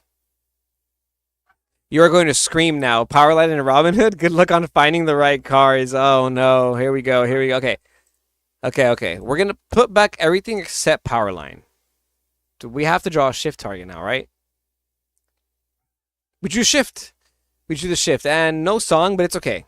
It's okay, because it looked like Lucky played a lot of songs. So, we'll ink this Max Goof, because it's like my least favorite card from my hand. This card's good, but it kind of technically costs 4 instead of 3. You scoop? Oh, no. No, we'll find a song. We drew the one Basil. We drew the one Basil. It's a song, not an action. So you can't even grab Undermine yet. We have to just set up the power line. I tried that as well, and I have a love-hate relationship with Ariel, so this definitely triggered me a little on the way. No, Nico, I'm the same way. I am the exact same way, dude. Like that's the reason why I didn't like playing Ariel decks because it just feels bad. Feelsbad.com. Okay. I'm gonna just play Undermine because there's nothing else to do. Sure, I'll give my power line 2 strength, and I'm gonna ink and Undermine. I think. I have 3 6-cost characters. There's no way this Basil's going to be that good. I'm going to ink this Basil. Because I can at least grab Undermine with Shark. Okay, we drew the shift power lines, but now we have no songs. Now we have no songs. We need more songs. We need like 30 songs in this deck, dude. Oh, yes. Okay, we're in it. We're in this, chat. We're in this. Okay. Right on time, too. It was like right on curve. So... Turn 5, we'll play Chip because he's gonna be losing cards from my hand because of this wombo combo. So we're gonna play Power Line, and then we're gonna sing. Wait, what? Oh, Pete, the Pete, the Pete. Why am I like this? Why am I like this, chat? The Pete came down. You know what? You know what? It's chill. It's chill. I'm not even mad. I'm not even mad because next turn we're gonna chip sudden chill combo. He's gonna ink play something. Watch. He's gonna ink and play. Ooh, we're gonna get him. We're gonna hit. It's perfect. It's perfect. This is perfect. That was on purpose. That was on purpose. You know what, Pac? We actually are just doing big brain plays because lucky big brain plays, and we did that on purpose. We did that on purpose. So we're gonna start off with a. Yeah, we'll start off with Chipperoo. We'll make him discard a card. And now, and now we sing with our power line. That's why we did that. Hit the last 2 cards, we baited him out, and we whiffed. And we whiffed. I'm telling you guys, like, I don't know if power line is the move. Hyper chess, yeah, I'm with you now. Yep, 4th dimensional hyper chess. Yep, there you go, man. That's how you be good at Lorcana. Yeah, this is not. You probably don't ever whiff off of Robin Hood because you have so many actions, but the power line, bro. Like you literally need to be playing like 30 songs. It needs to be like 30 songs just for power line to be a card. Look at that. He has no hand, but it doesn't matter. He's already gonna get to 20. Improvise, draw a card. No, improvise is not a song. Improvise is an action, unfortunately. The 3D chess play was insane. No, yeah, that was some next level. That was next level stuff. You don't have Under the Sea in this deck, huh, Lucky? You don't got no. Do you have? Oh, you do have Under the Sea. You only have 2 though. Yeah, you need more songs, bro. 13 songs is not enough. You need like 20 songs for this power line to be good. Cause like think about it, you're playing a 60 card deck, bro. You're never gonna trigger this power line. At this point, you're just shifting him so he could be a Singer 9. And I don't think it told you to scoop. Yeah, it is a scoop. This was a scoop. This was a scoop. I'm sorry. Which was the one with the Magic of D-spell on it? It's from a couple. It's pockets from a couple different days ago. It's I'll put the link right now. I'll drop you the link. One sec. It's somewhere in this deck list section. It's by Pandaric Quests. He's the homie. So I know it's here. Do do do do. Sorry. I just want to be able to give you that actual list. Hole in the Earth. Was it Hole in Earth? No. Hey Bard. Oh, here it is. Yamas Lasagna. I'm gonna copy the link for you, and I'm gonna put it in the chat real quick. In the chat. In the chat. In the chat. I'm in Discord, but not sure what's okay. All right, Pock. It's this link right there. I just went ahead and commented it. Thank you. Yeah, no problem, dude. Thanks for being in here. I appreciate you for taking an interest, and joining the Discord. That means a lot. That definitely means a lot. Okay. Next deck. Let's see. Where are we at? We went over Lucky Norami with the Purple Steel Challengers. Oh, Norami, you're gonna make me leak the sauce on stream, bro. You're gonna make me leak the sauce on stream. I didn't realize you were built like that. I didn't realize you were cooking like this too. Cause I'm on a very similar vibe. I'm on a very similar vibe with Purple Steel right now. Oh, this opened up in the wrong browser. You guys can't even see. I'm on a very similar vibe with Purple Steel right now, Norami. And I like this. I like what you're cooking up. I like what you're putting down. And I think it's good. I think it's good. So here we have a Purple Steel deck by Narami in the chat. Steel Challengers. My favorite thing in particular though is going to be the Kanai. I would like to see more Kanai in this deck. I haven't tried Lena Saberwing, so I'm interested in trying out Lena Saberwing. That's going to be very fun. But I really like Kanai right now. I think Kanai is very good. He's a 3-cost character that has Challenger plus 2, so he's a 3/3/4. Right? Or a 4. No, he's a 4-cost. Is he a 4-cost or a 3-cost? He's a 3-cost. Yeah, he's a 3-cost character. He says during your turn, whenever this character is banished in a challenge, he goes back to your hand and you gain a lore. He swings for 3 and has 4 willpower. This is a very strong card. 3 Under the Sea or 4. I would do 3 Under the Sea, but I really like Stopped Chaos in its tracks, Lucky. Stopped Chaos in its tracks is a very good song. It's an 8-cost song. You can see it off power line. It's also you bounce 2 cards that are 3 strength or lower, and it's a sync together also. It's a really strong card, and you need like really heavy power songs in that deck. I like what you were doing though, because I like the discard option, because I do think that you're able to discard the opponent's hand with that kind of line of like chip, sudden chill, and the action. I forgot what it's called. That's really strong, right? But I do feel like you want like some other stuff like to manipulate the game state, and I think Stops Callus in his tracks is the move. Ooh, Purple Steel. I feel like this is the deck to be. I like Purple Steel a lot. I think it's really good. I know Amber Steel is serious, but I don't know. I think both these decks are very strong. I think this deck can definitely beat Amber Steel, but you need to like prioritize certain things. The Sultan. So what does the Sultan do? Vanish. Whenever one of your illusion characters quests, exert chosen opposing character. Interesting. I was just going to talk about how the way you beat like the Amber Steel deck is by exerting their characters early on. Like I like Lose the Way. Royal Guard. Why Royal Guard over Rafiki in this deck? Is it because of Hypnotic Strength? Because Hypnotic Strength lets you swing for 5? Is that the move? Alright, we're going to try this out on Ink Table. Ink Table. Thank you, Narami, for providing this deck. I appreciate it. Slap Happy Developer. I would probably use the new Lilo in place of Kanai. The bounce back of Kanai is great, but Lilo would also affect Stitch with her second ability. Oh, I love the new Lilo. Yeah. I definitely think, I mean, if I could fit everything, I would, right? I'm not sure how I feel about this Lena Saberwing. It does have evasive. It's a ping. This is actually really good. Ping the damage over and over again. There's a world where you don't need 4 Finders Keepers. There's a world where you only play 1 Restoring the Crown. I really like that new Lilo though. Well, I don't have copies of Rafiki. Ah, okay, so you don't have Rafiki, so you're okay, so you're kind of going from there. Okay, so I mean Royal Guard is probably just as good, if not better. But if you did play Rafiki, that Lilo is a little bit better. But yeah, that Lilo when it comes out, it's going to be very strong. Also, if you do buy any Fabled, Rafiki's going to get reprinted, so pretty good. As well as buffing all the other guys in play. Yeah, no, that Lilo is basically a Cricky, and Cricky felt like a tier 0 card.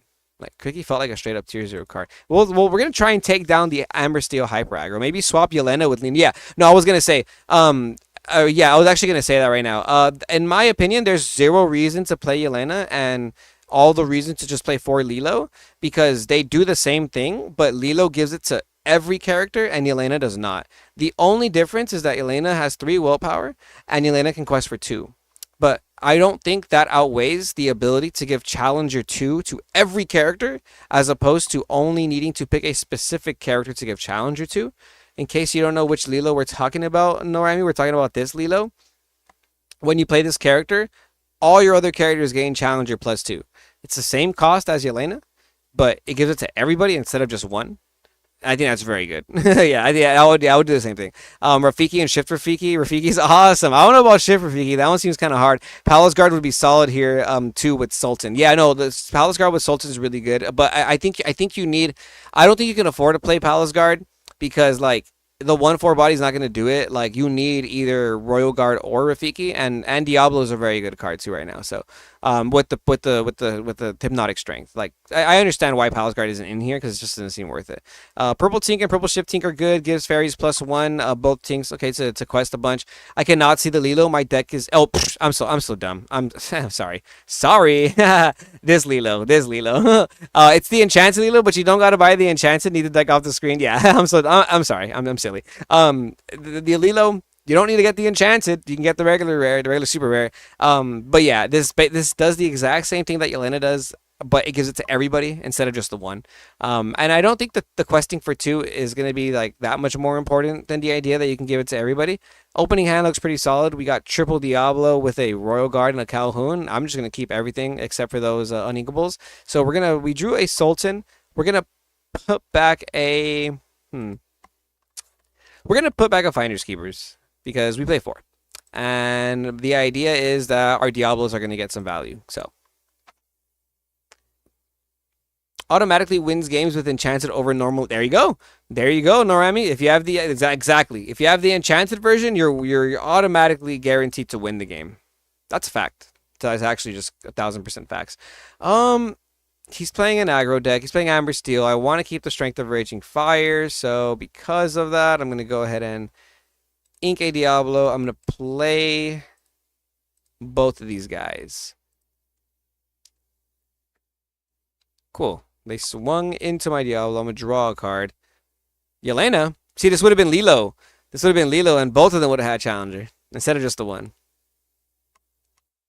Cool. Now we're going to... I guess we could go more wide with the Calhoun now. We'll play Yelena.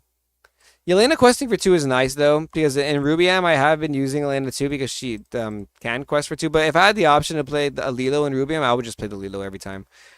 Draw a card, yes. And we will quest with our Royal Guard because this Nala is not swinging. This Nala is really strong. Enchanted version, 100% win rate. That's just science. Yep. Proven science. Please don't debunk. Any chance Jafar makes an appearance here to play a 4 out of 5 drop for free? Which Jafar? Oh, the unequable? The one that quests for 3 and you discard to play an illusion? I like that. Kind of hefty. Just kind of depends, I think, on what the meta is looking like. I think for like... the core of the deck, you can definitely have some wiggle room. Or like the text anyway. I mean, because Pete, for example, is really good only against that song deck, the Powerline deck, and if people aren't playing that deck, then it's not going to do the same thing. We're going to Strength of Raging Fire away his lady. We hit the 3 cost there because we do not want him to start singing any songs if he has any songs. When she has no damage, she gains just +1. Okay, so I will swing into this Nala and deal 1 damage onto her. That way she can stop questing for 3. Because she was questing for 3, and now she has the damage, and she'll only quest for 2 now. So, reasonable swing there. This Nala is broken. This Nala is insane. Jeez. But yeah, I can see the Jafar making its way into this deck if we went for more of a completely blanket illusion strategy. But I think because it's like more so just utilizing the Iagos to trigger this is probably the reason why you play this. Also, Mr. Arrow is an alien too. If you swap Lilo for Yelena, then you can also swap Mr. Arrow for Kenai potentially. I do like Kenai because this feels more like a tempo deck. Mr. Arrow can't get any like big tempo swings, unfortunately. Kenai, the best part about Kenai is that it does contest a lot of characters. So we can set up the Sultan. I think we set up the Sultan. Yeah, I'm gonna set up the Sultan. This is really cool because whenever our illusion character quest, it'll trigger. We don't have an illusion character, but it's an interesting card. We can start using our Alina Saberwing to shoot down some Tianas to make sure that we don't lose out to the Tiana. That's pretty cool. This will take care of it over the course of like 3 turns, which is not something that's probably going to be real, but it'll be very nice now because if we swing into the Tiana with our Sultan, we can ignore the 3 ink tax.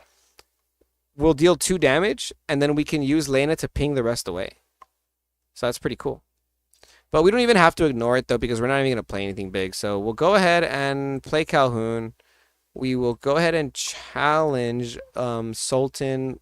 We'll challenge Tiana with our Sultan, and we'll pay the tax. No big deal. We'll do that. And now we will ping 1 damage to the Mr. Arrow. Mr. Arrow has resist. Oh, has resist +1, so did nothing. I'm silly. I'm silly. I don't know why I thought it was like you could put damage on it. So I'm just gonna quest with the Elena, and then we'll go from here. Monstro in our hand. Yeah, if we're playing cards like Monstro, it's not much of an aggro deck, so I don't think you play cards like Mr. Arrow. We're going more for the late game, I think.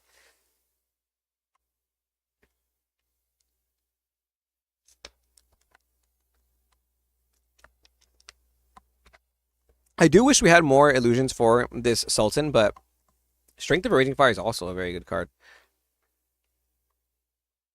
We're actually going to use Strength of Raging Fire to get rid of this Calhoun because we can use the remainder of our ink to challenge into the Tiana and pay her tax. Tiana's a good card, but once you have enough ink to pay, it just doesn't matter anymore. And then we'll use our Lena Saberwing to get rid of this. And then we'll use our Calhoun to swing to the Mr. Arrow. Okay, I kind of like the Lena Saberwing a little bit. It's kind of cool. Just dealing 1 damage over and over again. She has evasive too. I think my main concern though, is that she unfortunately loses out to like Dumbo. Okay, they're going to play Pluto Exerted, which is not correct, but it's fine. Oh my goodness. This Elena's going to go in right now because now we can deal 1 damage to the Pluto. It loses its stats. Now we can swing our Palace Guard into the Pluto, finish it off with the Calhoun. Okay, this Lena Saberwing's kind of cooking. I actually like this card. Thank you for showing me this, Noremi. No, he had to resist. Oh, I know he had to resist. That was my fault. I forgetty. Forgetty spaghetti. Yeah, I'm thinking 1 to 2 of the Jafar drops. A 4 drop. 1 getting banished and illusions back isn't bad, but I would probably play Bell to move damage from her, to move damage around. Yeah, I have seen the illusion deck played with like Cobras and stuff like that. I think Cobra is such a good card. Like, I think Purple Steel without Cobra is also not the move. Like, I think you want to play Cobra, and even if you're not even getting the 2 lore, it's just a 3 cost quest for 4/4. I think I'd want to see more illusions in this deck. Because if you have Cobra and you're not just to use the ability, you just play Cobra because it's a 3 cost character with 4/4, and I think that's just too good.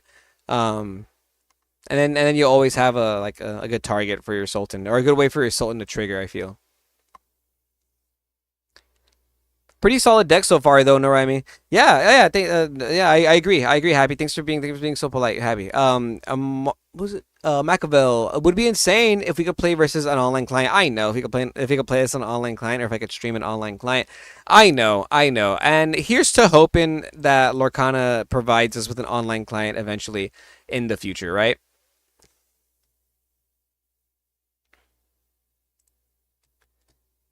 That would be crazy. Ooh, we have a red steel list now, guys. Haven't seen Ruby Steel yet. This is an interesting one. Ooh, Ruby Steel Scar Allies by Adriano. Thanks for being patient if you're still here, Adriano. I appreciate that. Okay. Captain Hook is a goated card. Happy and Dora's Mine is also goated. Only 3 dock? Only 3 dock? Interesting. You're playing 4 B King. Oh, wow. This is really cool. Mushu to give rush to your Maui. You got the allies of Lawrence and Pluto. Bagheera. B King Undisputed. Give me 1 second, guys. Let me go at the door real quick. Someone's at the door.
Ooh, it's hot today. Okay, Ruby Steel, Ruby Steel, Ruby Steel.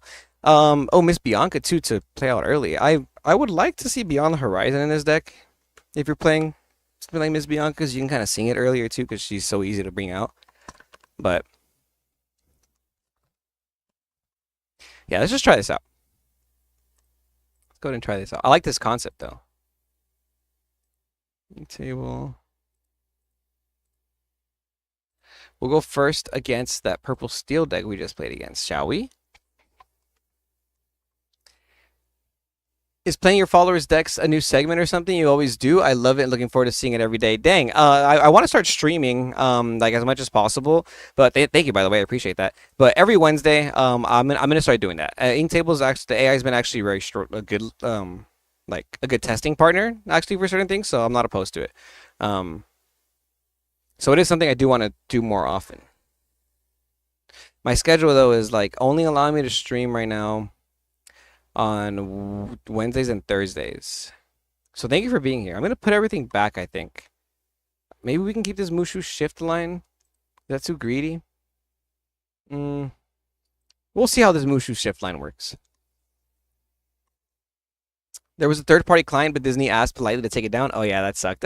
I'm a bit surprised they haven't outsourced the client yet. But by someone like Daybreak, it seems like a lot of money being left on the table. I think they're just like being patient. To me, it feels like Lorcana was a game that popped off more than they thought it would. Inkamushu will pass. Yeah, it feels like a game that they didn't think would pop up as much. Like 300-pound solid muscle bounder politely asking someone to leave the bar. Didn't you play Red Steel yesterday? We did play Red Steel yesterday. We're just playing random people's decks on the Discord though in order. Really hope the online client comes sooner rather than later. That'd be awesome. I also hope it's sooner rather than later. Okay, so they're gonna ink a Finders Keepers and pass. We can we'll ink this Maui Shark. Oh, I had two Mushus. I should have inked the Mushu. Whoops. And we'll set up this Dwarves Mine. I think you can set up locations early on in the game now, as opposed to before when you weren't. We'll ink one of the Mushus, and we'll play a Mushu. This Mushu's pretty cool. He gives one of our characters rush, so next turn we can play Pluto, and Pluto has 5 strength, and we're gonna be able to swing into the Calhoun, and we'll still have a bodyguard character. Right? Ooh, here we go. Here come the plays. We'll gain a lore. Ooh, and we drew Strength of Raging Fire too. Now we have options. Because we can also shift this Mushu. Shift Mushu. Whenever you play another character, they gain Rush, Reckless, and Evasive. Is it Shift Mushu? Or do we play the Pluto, give it Rush, swing into the Calhoun? I kind of like the given Pluto. And then next turn we can. What's our next turn? We have 5. Oh, we'll have an ally, so this will cost less. I'm gonna set this up because I want this ally to cost less. So I'm gonna ink that the Lumiere. We're gonna play Pluto. We'll skip on Pluto's bodyguard effect. We're gonna use our Mushu's card ability to give our Pluto rush. Ooh, and then we'll use Pluto to swing into the Calhoun. That's a good play right there because we still have bodyguard here. This Lena can't swing into it because it's a 1/5 now, and Lena can only deal 1 damage, and our Mushu's still protected for next turn. So I like that. That was pretty cool.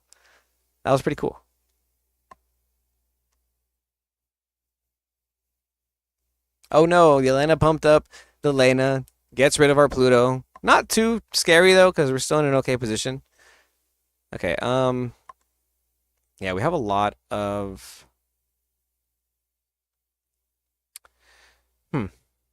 Mushu's an ally, so this Miss Bianca only. Ooh, Miss Bianca only costs 4.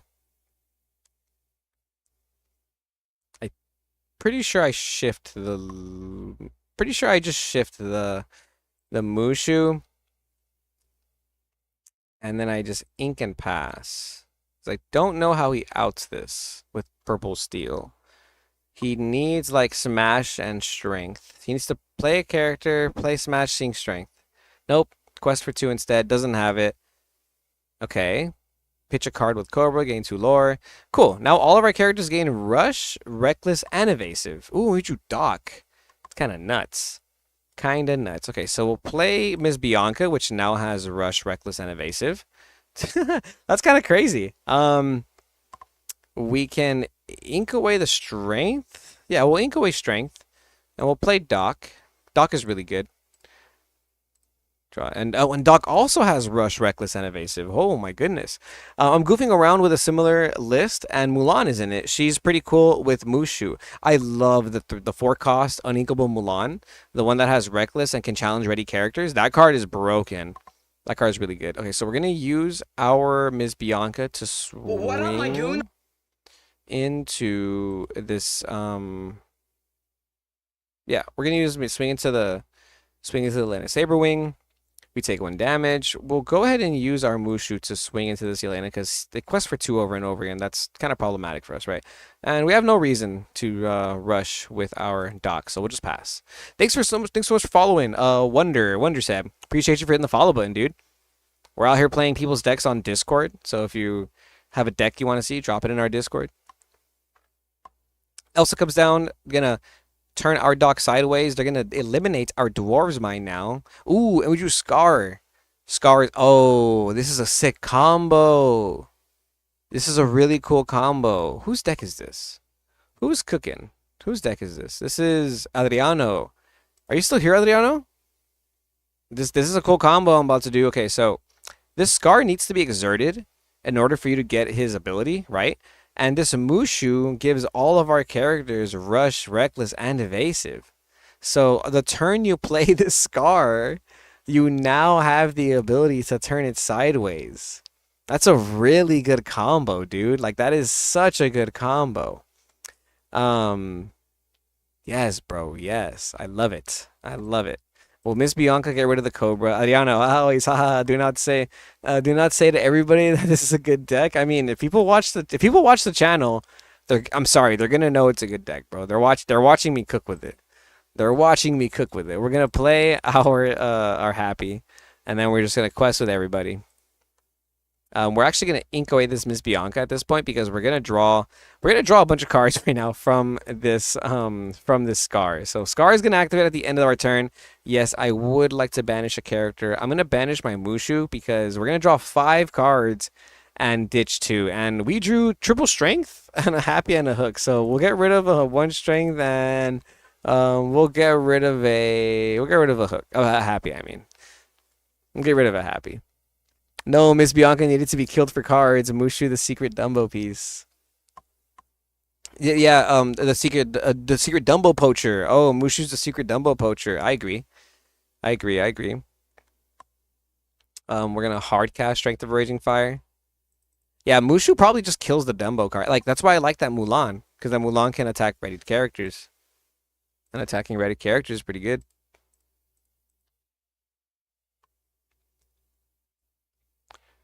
All right.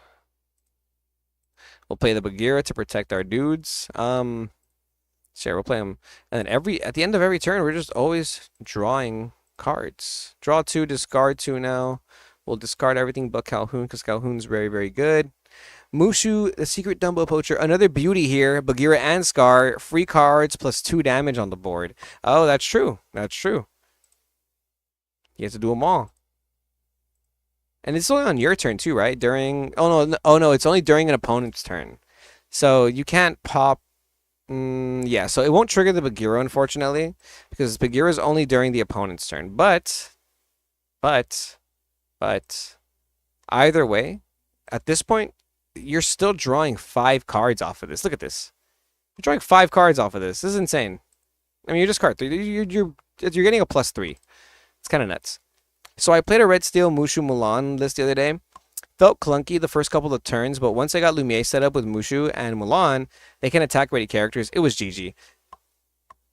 No, I agree. I like that combo. I'm gonna try it with the Singers. I'm gonna try that same concept, but with Singers and Beyond the Horizon, because you have Ruby Singers now. You know. We're just gonna quest all. We won with this game. Hey, Adriano, this is really cool. This is a really cool list. I'm actually gonna I'm gonna net deck you too. I'm gonna copy this and I'm gonna put Adriano. Oh, why am I not signed in? One sec. Let me sign into my thing. It's being silly. One sec, because I want to save your deck, bro. I needed a good Ruby Steel base. I'm gonna show you my Ruby Steel list real quick, just so I can show you how dumb it is compared to yours. Like, mine's really dumb. Adriano. Goo. Add singer. Okay, so this is the red singer deck that I was making. The red steel deck I was making. I tried. No, yeah, it was a very good deck. Very good deck.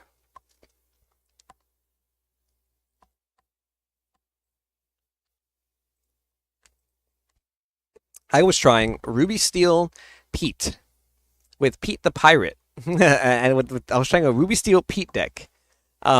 Entirely different concept. That's probably not going to work, but I feel like there might be something here. If you never read this Ruby Pete, it's Dragonfire. It says when you play this character, if you control another Pete, then you get to pop a card. It's pretty good. Yes, please put my name on it. Yeah, I got you, bro. I got you, bro. But I'm gonna turn this into yours, basically. So, bad deck was bad. Okay, we have time for a couple more. I see there's a lot of names in the chat. I appreciate you guys, but can only get to a couple more. Let's see. We have Justin. Does it burn? Is this a damaged? Oh, aggro. I can play this real quick. Does it burn? So we have an aggro deck by OG Fish here. Ruby-Am aggro. Oh, you're playing the sword? The sword unmatched, unchained, something like that, what is it? The sword released. You're playing the sword released? Interesting. The Mulan Elite Archer good here with Lilo? Deal 4 damage to 3 characters? I can dig that. I like that. I like that a lot, actually, with Lilo. Combo that off, set up Mulan. If I change anything, I'll let you know. Yeah, please let me know. Let's go. It's pretty straightforward. Yeah, it looks like a really cool deck. I like this concept of aggro Ruby-Am. I tried aggro Ruby-Am, but it looks a little different. This one looks cool. You're still playing Amethyst Chromacon. I wasn't playing Amethyst Chromacon for a while, and Gloyd Orange board is broken. Hey Freddy, appreciate you for joining the Goon Squad community, man. Thanks for hitting that follow button wherever you guys are watching from. Feel free to follow. Let's see if our aggro can beat the Amber Steel aggro, shall we? Ruby-Am aggro. So, sorry, getting a little sweaty, a little hot in my room. I don't like keeping Shark, and I really want to see a Cusco. Like, I really want to see a turn 2 character. Turn 2 character is really important. I'll keep Rafiki. Rafiki's fine. Cusco. Okay, so we saw Cusco. We'll ink the Shark because it's so far away, and we'll play the Cusco and we'll pass. I mean, we'll play the Rafiki and we'll pass. Hi from France. Hey, shout out France. Shout out France. I need to go back to Paris. Okay, so we're going to ink our high-cost songs, and we're going to play our low-cost characters. And we're just going to keep questing. Because we saw a Daisy, we saw a Steel card get put into the inkwell, so we're assuming Amber Steel aggro. Daisy trigger. Well, we got a Yelena off of that. That's really good for us. Because now we can actually use Yelena. Clear the Daisy. Hey, shout out, was it Loj? Huge shout. Thank you so much for hitting that follow button and joining the Goon Squad community. Lorcana Goons, rise up. We're about to clear this Daisy with a Yelena Rafiki play. Yelena's going to pump up Rafiki. Now Rafiki got Challenger +5. Easy swing into that Daisy. And we still get to quest. So we're like a very greedy aggro deck, as you can see. Hi from Czech Republic. Wow, you guys from all over the world. This is awesome. Thank you so much for watching. Appreciate you. Appreciate you. I really like that Lorcana has been like popping off all over the world. His Happy's gonna clear our Rafiki. That's fine. Lady Family Dog to go extra wide. Kind of scary. Kind of scary. Sword Released is like having a location that steals lore. Each turn, most people don't tech against it with any item removal. Nice. I dig it. You're so right, Happy Developer, because like nobody's playing Benja right now. Or nobody's playing Cusco, nobody's playing Hideaway, nobody's playing Judy Hopth. I can totally see like Sword Release being a card. And it's actually, I think we might actually just commit to playing this right now because we want to set, our opponent has much more lore than we do. So we're gonna, do I keep Thievery? It's at the start of my turn. So at the start of my turn, if he has more lore. Okay, or whoever has more, what was it? If I have more strength than each opposing character. Each opposing player loses a lore and then I gain a lore. Okay, so I need to have more strength. So it's good with Maui Shark. It's really good with Maui Shark. Okay, okay, okay. I'm gonna quest with my Elena, and yeah, we need to slow this down. So I will hit the happy. And we drew a Pirate's Life.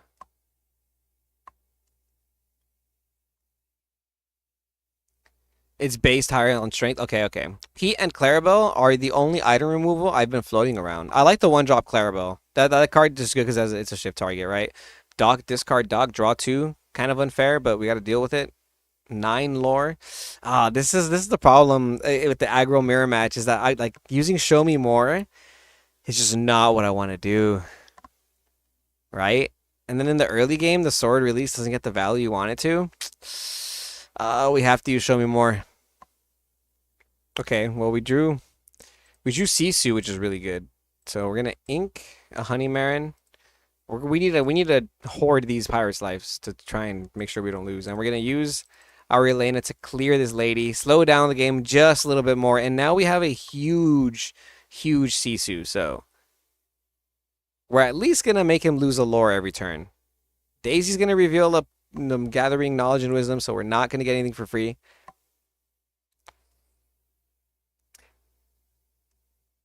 The Elena gets got. Let me know if you upload the live after so I can rewatch it. Yeah, it automatically gets uploaded to YouTube, Adriano. If you want to check it out, the VOD will be there. So our sword release trigger is very good, but we're still very, very far behind. We're very, very far behind. I'm going to ink Hypnotic Strength. I'm going to have to play this Pirate's Life to make sure he doesn't, like, eliminate us by next turn. And then we will use this to clear the Mr. Arrow. Hopefully, I mean, I'm pretty sure he's going to swing into my Sisu, but we'll see what happens. Rhino hits the field. Does not swing into my Sisu. Daisy. Trigger. We get a free Diablo. Oh, and they're just going to quest. They're just going to get to 16, 17. No, I don't think we can beat the aggro with our aggro. Show Me More is like such a cool card, but man, you cannot play this right. You cannot play this right now.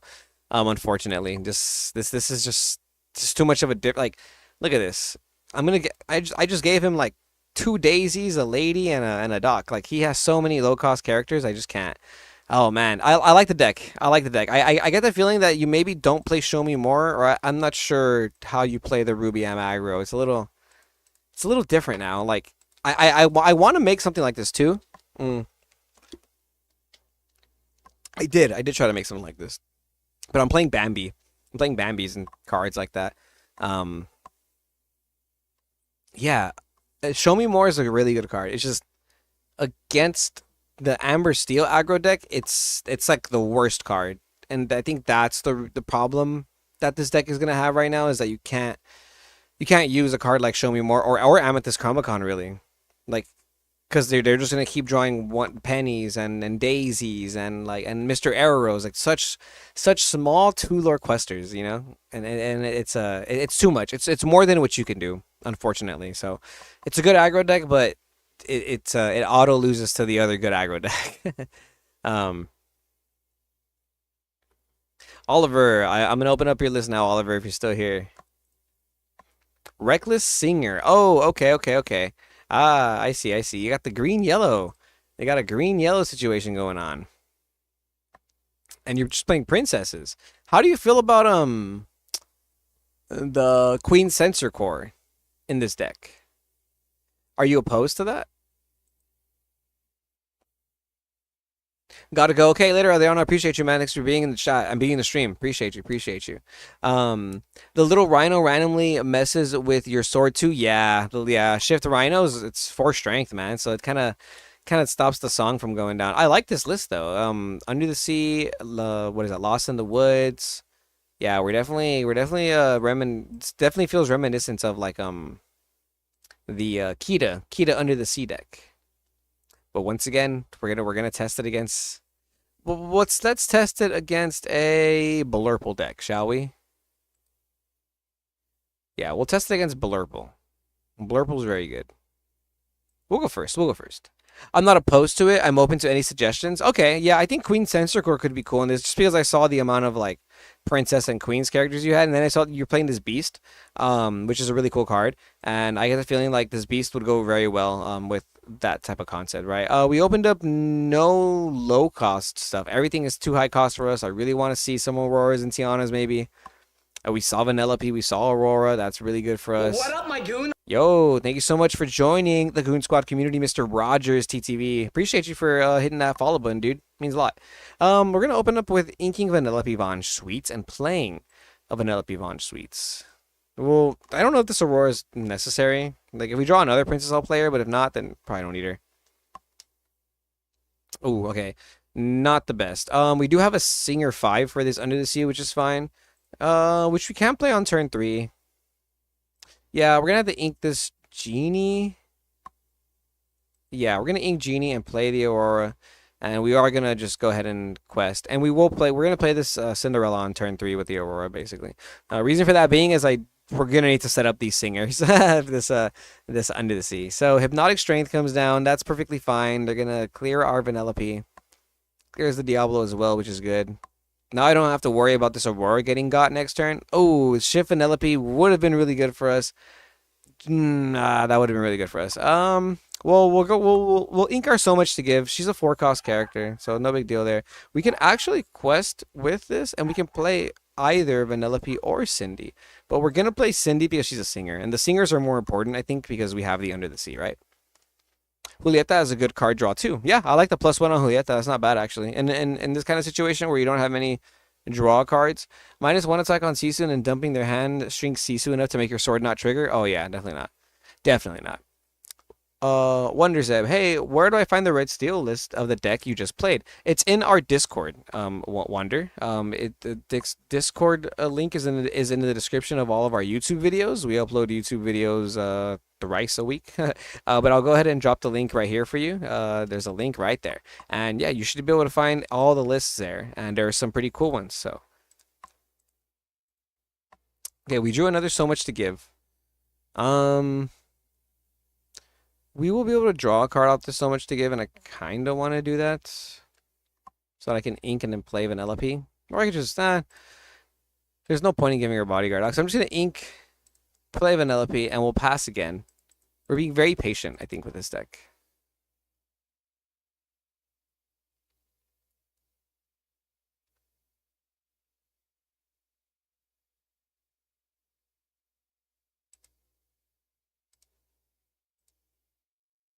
Oops, sorry. Okay, they're gonna quest with Tipo, quest with Diablo. Was Gustavo deck? Gustav got rotated out, if I'm not mistaken. Gustav, you're talking about the steel. I think it's a 3-cost character. The steel 3-cost character, right? With like 6/6. I'm pretty sure that card got rotated out.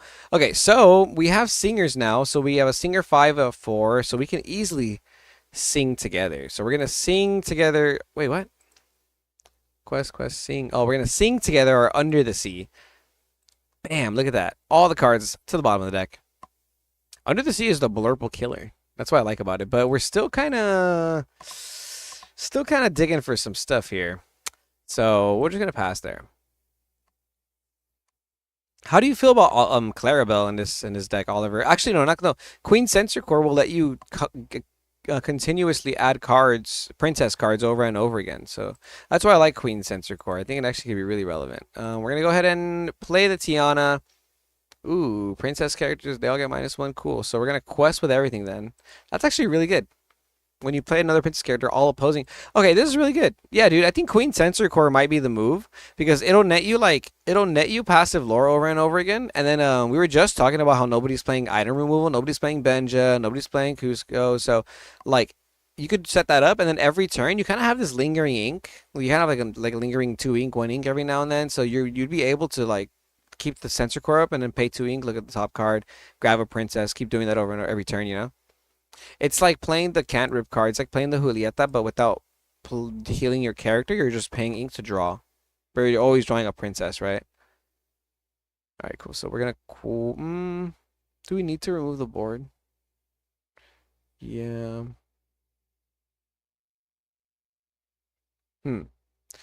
Or do I just Lost in the Woods? I'm gonna quest with all. I'm gonna ink Lost in the Woods so I can John Silver the following turn. I think that's the play. Just in case I don't win, we'll pass there. What would I cut for it? Let's see. Let's see.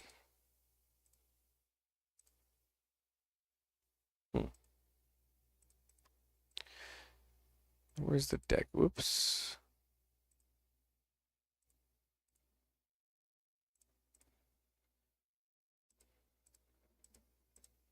All right, we're gonna Under the Sea them again. This is actually just insane. Just Under the Sea. Look at that. Their whole board is just gone. That was kind of cool. I see. I like this. I like this with the you have the singers, you have the princesses, you know, and this is just a clean way to end the game. Okay. So what would I take off for Queen Sensor Core? Let me bring your deck up again real quick. I don't know what happened. I lost it. Oliver, there you go. Okay. So I think for the Queen Sensor Core, I would probably cut. I I don't know how I feel about the Tiana, the uninkable one. She's okay in my opinion. I would probably cut one of those out and cut one of the genies out. And then also cut out maybe a Lost in the Woods. And then go the Queen Sensor Core rounds. So that way you can just get free cards over and over again. Because I do believe that's what Queen Sensor Core does. You add a card from the top of your deck if it's a princess. Or you look at the top of your... How many cards? Can you still play Sensor Core? You can, right? Yeah. Okay, you can. Okay, so start of your turn, if you have a princess or queen, you gain a lore. So that's already just really good, constant passive lore. Pay 2, look at the top card of your deck. If it's a princess or a queen, you add it to your hand. And we have everything that's princess and queen except like genie. So maybe you cut a genie or John Silver. So one of those. But I like the concept of Queen Sensor Core in this deck. I think it could be very real. We're gonna move on though. We have a Ruby Amber Rockstar Stitch deck. This one by Red Lotus in the chat. Red Lotus in the chat. Red Lotus in the chat. Wow. Okay. This list is cool. It looks like it's kind of everywhere. A lot of stuff going on. I see a lot of people still going. Ooh, it's me. That's right, Red Lotus. Thank you so much. Thank you for dropping it. I see a lot of people still going for this type of deck with like an all character strat, and I think that's really cool. I'm going for it like that too in a more aggro version. Before I start, I'm going to show you my list too. What does Fix It Felix do? Oh, he's bodyguard. Ah, he's a bodyguard. Okay.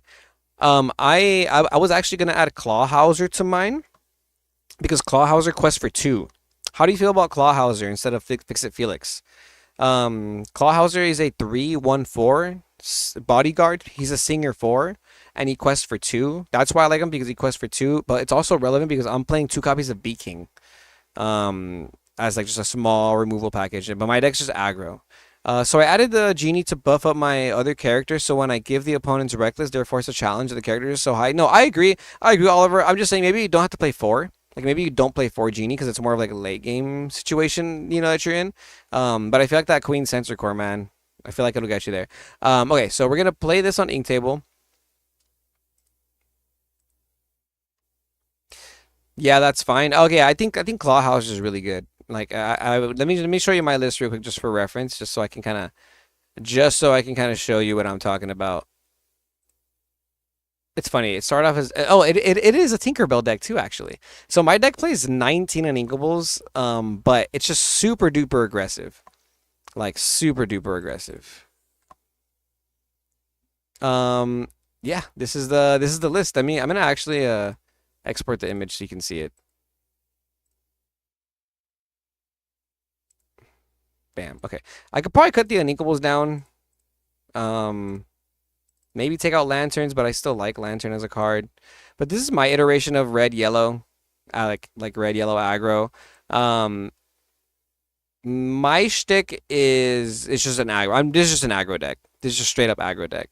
And I want to add Clawhauser here too because I want more bodyguards.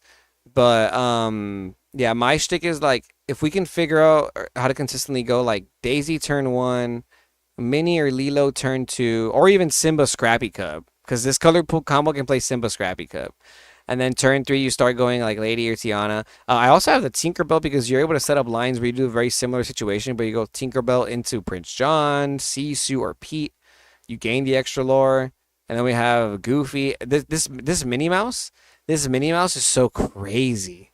This Minnie Mouse is so good right now. It feels like a better version of Pluto Guard Dog, bro. So like Tiana into Minnie Mouse feels like GG sometimes, like unless they're playing like a really like high value deck.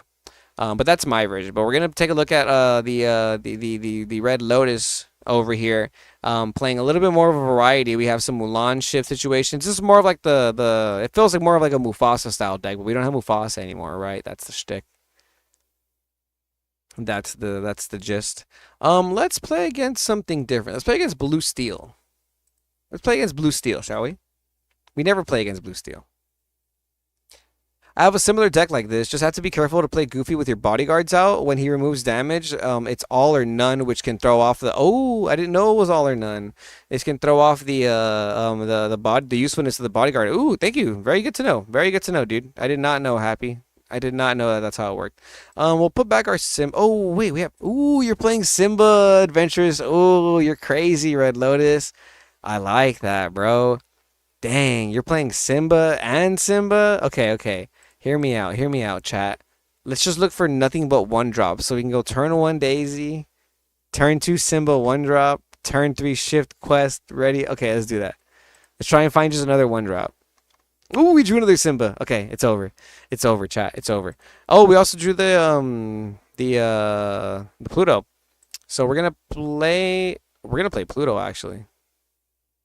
Daisy, Pluto. No, we play Daisy and then we go Pluto, bam. And okay. So we go Daisy first because Daisy can always quest for 2 and that's just very important. And most things cannot kill Daisy on turn 1. So they're going to go Jasmine. We'll quest with Daisy. Always quest with Daisy first so you can see what they reveal. They're going to reveal Hades. They get Hades. That's perfectly fine. We have a bodyguard now. But we also have Pongo, and Pongo's pretty good. I want to say with this hand, we want the Pongo because we can just find another bodyguard. So we'll play Pluto, we'll play Simba, and we'll pass there. Sure, I'll give a strength. Doesn't matter. We'll pass there.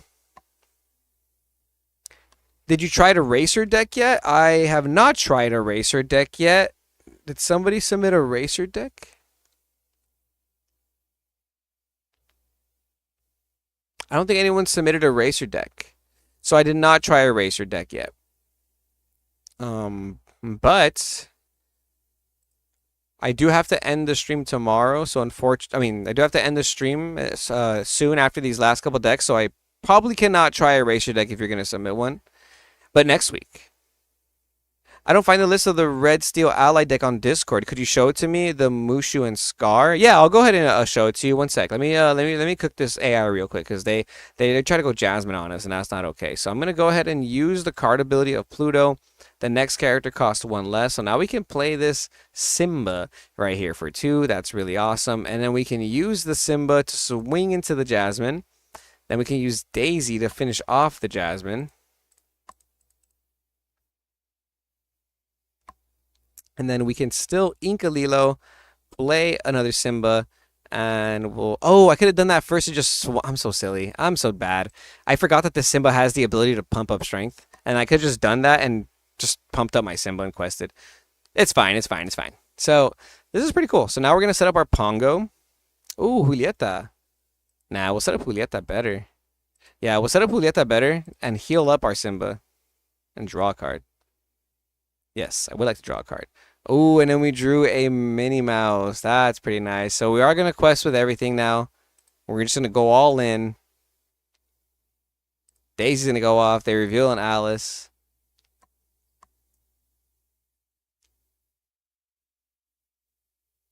Oh, thank you so much, Happy, for dropping that link. Also, you too, Illuminite. Thank you. What's up? What's up? How's it going? How's it going? Appreciate you guys. Appreciate you guys. Print proxies and play on Pixelborn Connect. No, thank you. Pixelborn Connect is all right, but it's not my favorite platform to play on, to be honest. Like, I like that. I actually like that the Inktable AI has gotten a lot better. It used to be really, really bad, but like they've gotten a lot better at it. And for whatever reason, whenever I use Pixelborn Connect, it just lags on me. Like I don't have a good time because it ends up lagging. Like, and it's not. I don't think it's Pixelborn's fault. I think it's just my computer or maybe like whatever hardware I have can't handle. But I'm trying to dual stream, right? So I like it's capturing like my field plus my camera, plus it's restreaming that 3 different times, and it's a lot. It's a lot just to play like Lorcana through a webcam to stream it. And I feel like this is a lot quicker to get through games and to interact with you guys. In my opinion, like Pixelborn Connect is cool, but like if I want to keep trying different decks and trying different ideas and talking about everything, I can't do that with Pixelborn Connect, unfortunately. They need to make an online client is what needs to happen. We'll ink the Pongo and we're gonna set up our Minnie Mouse. And we did this on purpose. Now that we saw the Simba just get got, now we can confidently set up this Minnie Mouse. Because if not, we would have had to ready everything, including the Minnie Mouse, and it wouldn't have made sense. But now we're gonna protect our dudes with our Minnie Mouse. This card's crazy. It's 008. 0A body. A mini bodyguard, she's really good. Thanks. Yeah. Oh yeah. No, of course, of course. Yeah, Wonder Seb, awesome. Let me know if you got that list. I'm glad you found. I'm glad you found it. We're at 13 lore now. This Daisy has just been surviving all day, and this Pongo is really good because now next turn we're gonna be able to get us some free stuff, some free characters. But the Minnie Mouse, man, don't sleep on this card. It's a league promo too, so it's not even expensive. The dot comes down. We're at 4. Let's see. 14, 15, 16, 17, 18, 19. We're at 19. So we're just going to go ahead and ink, play Pongo, use Pongo card ability, and maybe... Oh, Mulan. That's another character. That's fine. They just quested everything. We won this one. They're barely at 5. They're barely at 5, and they're at 19. We won this one. Ruby Amber's really good, man. That Daisy... That Daisy plus mini combo. But I do like the idea of maxing out on the Tiana a little bit more. So you can try and like secure that. I think it's really important. I think it's very important. Okay. We have a Ruby-Amethyst list. And then a Ruby Steel list. We will talk about the Ruby Steel list, but we already played Ruby Steel today, so I'm not going to play it. But I appreciate you, Vang Time. This looks very similar to the one we played, except this one is not playing the Ally Scar package. This one's a little bit more... Oh, you were talking about this. This is much more dedicated to Mulan. We're much more on the Mulan package here. So you have... I like this because you get to play both Mulans, right? You have the one cost that comes in damage, and you have the one cost that can draw and discard a card. It's very good. Then you have Calhoun, the Queen, Docs... A lot of one-ofs. Yeah, it's like 1, 2, 3, 4, 5. I like 6, 7. I like one-ofs, but there's 8 one-ofs in this deck, and that's kind of a lot for me personally. Twitter padded. I see you on the Twitter padded. That card's really good, especially with Calhoun. A lot of times the opposing evasive decks, they just quest willy-nilly with their Pegasus, with their Dumbos, and you have Calhoun who just Twitter padded it away. That's really strong. You have the all hope. No Maui Shark. No Maui Shark in this deck. Very interesting. I think Maui Shark is really good in this deck because you have Break Free. Break Free is such a good card with Maui Shark. And then you can use the One Last Hope to make them challenge ready characters too because Maui's a hero. So that's kind of cool. I'm not a fan of Phil. I'll be real with you. I think if I like the cards in here that I think are not my favorite, is probably Phil. Phil's like one of the big ones because he's just okay. Like he does, I get it. He gains lore, but like it's such a slower card and it's such a high cost card. It's not my favorite. But the deck looks really cool. I think this, now I wanna like combine this with the other one we played and add the Scar. But this Mushu that gives you're not playing the other Mushu either. Interesting. Rotation. Okay, very interesting list. I am gonna play this Ruby-Am list though to end the day. Real quick, one last game because this one's playing. This looks like traditional Ruby-Am, but it's playing a lot of different damage moving. So we're going to try this out. We're playing a lot of stuff to move damage around. And we have to test against the Hyper Aggro. We got to test against the Hyper Aggro still. Because we got to make sure we can beat it. Hey, we get to end on me. Yeah, that's right, Roach. That's right, Red Lotus. Thanks for playing my deck. It's still work in progress. Once it's optimized, it'll be 3 ofs and more 4 ofs. No, of course, dude. I appreciate you for sharing it. I like the sauce. I'm glad we were able to like run through it, and thanks for thanks for hearing out hearing out our opinions and stuff. A lot of these decks have been really good, and I appreciate the sharing the sauce because I feel like I'm learning some things too. So I kind of want to keep Queen into Prince John and just leave it at that. I don't want to keep Genie. It feels too greedy. Hypnotic Strength. Okay, that's really good. I like this hand a lot. So we're going to ink our Mulan. Yeah, we're going to ink Mulan and play the Palace Guard. Because Hypnotic Strength is good with Queen also if he's playing an aggro deck. So Rhino comes down. Not too big a deal. We're going to ink an Elsa because we have 2 of those. We don't need 2 of those. We'll play the Queen. We can quest with our Palace Guard. We'll pass there. We'll see what he does here. We don't have a good turn 4 play right now, so Hypnotic Strength might come down on turn 4 as opposed to turn 2, or turn 3, I mean. This is actually really fine, because now we can use both Queen and Palace Guard to swing into this Rhino. This will prevent a future Rhino shift. He obviously didn't Rhino shift now, so he might not have had it. But if he top decks it, we don't want him to do that because it's just too good. And then he could always go like Rhino shift Daisy, Rhino shift 1-cost character. This will also make our Queen of Hearts very strong, which is very nice. And we can stay on curve, and we can play Prince John instead of using this Hypnotic Strength. Hey, my deck. Yes, Vangtime. Yes. I appreciate you for dropping your deck. I'm gonna make a really good red steel deck, and I'm gonna use it combined. I'm gonna combine the information I got from all you guys. Okay. Let's see. I want to use Hypnotic Strength to clear the Mr. Arrow with my Palace Guard. So now he swings for 3. We'll go there. A lot of uninkables in this Ruby-Am deck. 14 feels kind of high right now in this current meta. I will have to ink another Elsa, unfortunately, and I just will quest with both Prince John and the Queen. So Tiana on the board. I'm not really afraid of Tiana anymore because I could just pay the 3 ink next turn. I guess if he drops Pluto, it's kind of scary, but no Pluto, so we're not too afraid. Happy. Okay. All right. So we have the Elsa. We're going to ink Iago and play Elsa. We know he's playing an aggro deck. Actually, no.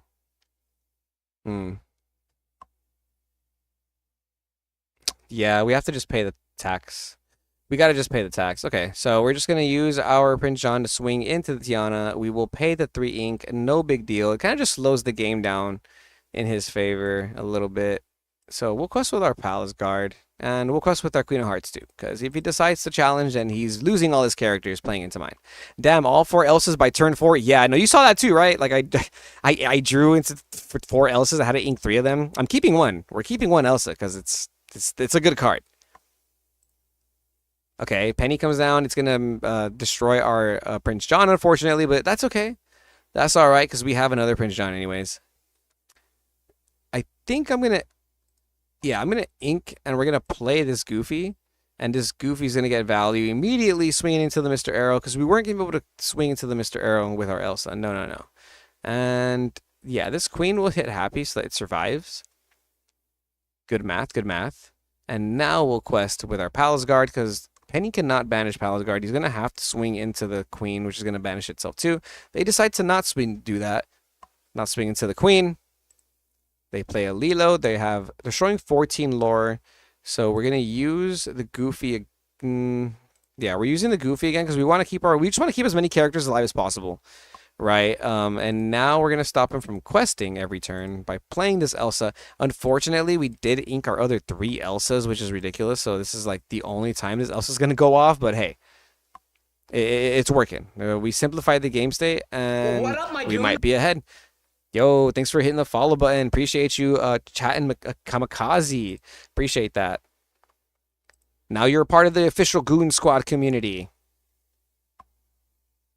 Not drawing any of the damage moving. I know, right? That's what I noticed immediately is that like we have a lot of damage on our characters and your deck was very catered to moving damage around. But I do want to ask, is Skater Mim worth it? And You're also not playing that 4-cost spell, that 4-cost action that says move damage counters and the draw cards. That's a really good card, I think, with this kind of concept. Um, I think other than that, the only other card that I would like to see more of is Hades Ruthless Tyrant, but you are playing 14 Uninkable, so I totally get it. But I love that Hades. I think that Hades is insane. We'll use Elsa to clear the Lilo. Always doing math to make sure our characters survive, and this is also really good for the strategy of the deck, right? Because as as what was it? As Roach was politely letting us know, we are not drawing our damage moving cards. So we want to leave damage on our characters so we can move the damage around potentially to the opposing characters. Maybe swap the Mim for a Mother Gothel. Or you know what? You know what I really like? The 3-cost Amethyst Bell. I know it says only move 1 damage. It's not the same. I know it's not as good, right? But she's inkable and she lets you shift, and you can play that bell. You can play the Bell Accomplished Mystic a whole turn earlier, and it's actually pretty relevant. Like I've lost to it before already. We're gonna ink away our Iago. We're gonna play our Prince John, and we're just gonna use our Elsa again to clear the Lilo. And now we get to quest with everything. Well, everything that we have. Keepers for everybody's weakness. Yeah, everybody's weakness seems like it'd be really good in this deck. Because I would have at least drawn 3, maybe 4.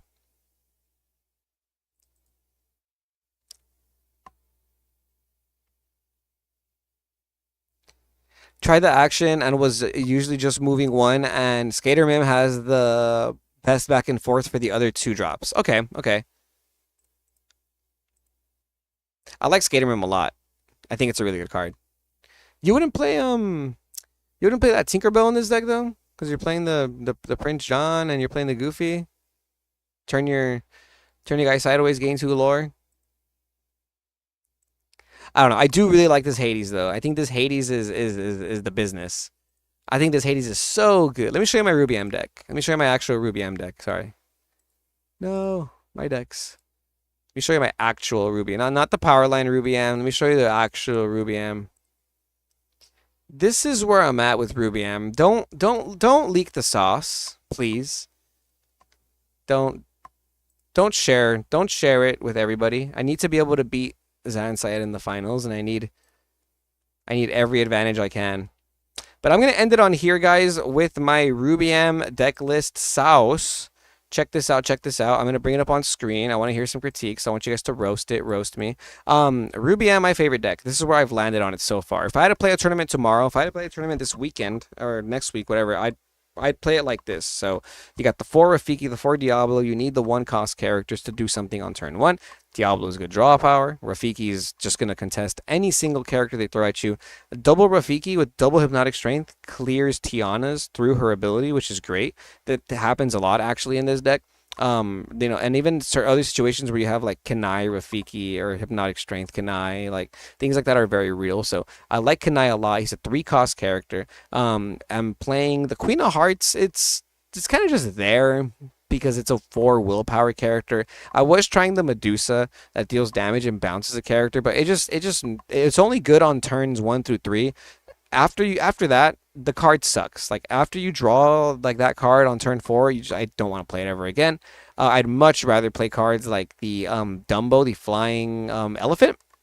This is a 3-cost Amethyst character, evasive, and on play you give one of your characters evasive until the start of your next turn. That's like insanely strong in this meta because you can give evasive to your Queen, your Rafiki, your Kanai, Yelena, your Hades over here, which will draw you cards. But I think the best part about it is you can give evasive to something like Rafiki or the Queen, and then they'll have enough strength to clear a Genie or a Dumbo, right? And they have evasive now, so they can clear it. I was also playing Break Free in this deck for a while because I am playing Break Free still. Here it is. I like Break Free a lot in this deck because you can use Break Free on Shark, right? You trigger it immediately and you get it back, or you can grab some stuff back. But I think my favorite application for it is probably using it on the Iago or the Queen of Hearts, because on turn 3 you can go Break Free, Queen of Hearts. The Queen of Hearts has 4 strength and rush now. You just kill something. No libraries. I haven't tried library yet. I'm not opposed to it. I just haven't tried it yet because the meta is still so early. I feel like library is really good against Blurple. But I want to playtest more against Blurple to see if I need the libraries, right? But I feel like as of right now, we don't need it. I think right now we're chilling. But I think if I were to play library, it probably takes the place of one of our 3-cost slots. Like I take out a Dumbo and maybe a Break Free, and I play 2 library. Oh, Lose the Way is really good too. I think Rafiki turn 1, Lose the Way turn 2 is just insane. So I like Lose the Way. So good in this deck since you have amazing hand and cast removal. No, yeah, I agree. I think library might be good. I really want to commit to a list, but I just haven't tried library out. Like I haven't tried library out, but this is where I'm at right now. I haven't found the need to want to add it. Diablo in library taken out by your Hades and that's you 4 cards. Yeah. Don't get me wrong, those like combos are really nice, but that requires a lot of ink and a lot of setup, and it's just kind of hard to do that with the meta. But a library is a great card. I think without Broom and Chernobog, I was just immediately like, I don't want to play the card, right? Because you can't ever trigger it on your own terms. You always have to have a combo with it, but it was already kind of a combo, so I can totally see it. I like Cusco with the Hades is already insane, so with the library there too, sheesh, kind of crazy. But we're going to call it there, guys. I appreciate for watching wherever you guys are watching from. Again, like, comment, subscribe if you can. It means a lot. Support the channel. Hit the follow button. I'm going to stream every Wednesday and Thursday, so I'll be back next week streaming. But until then, check out the channel. You guys get good stream, brother. Thanks. No, thank you for being here, man. Thank you. Check out the YouTube videos. Monday, we do Meta Watch Mondays on the Lorcana Goons channel. We're going to feature new deck lists. Fridays, we do the Market Watch. Wednesday, Thursdays, I stream here. And we're trying to figure some stuff out in between. So until then, we'll see you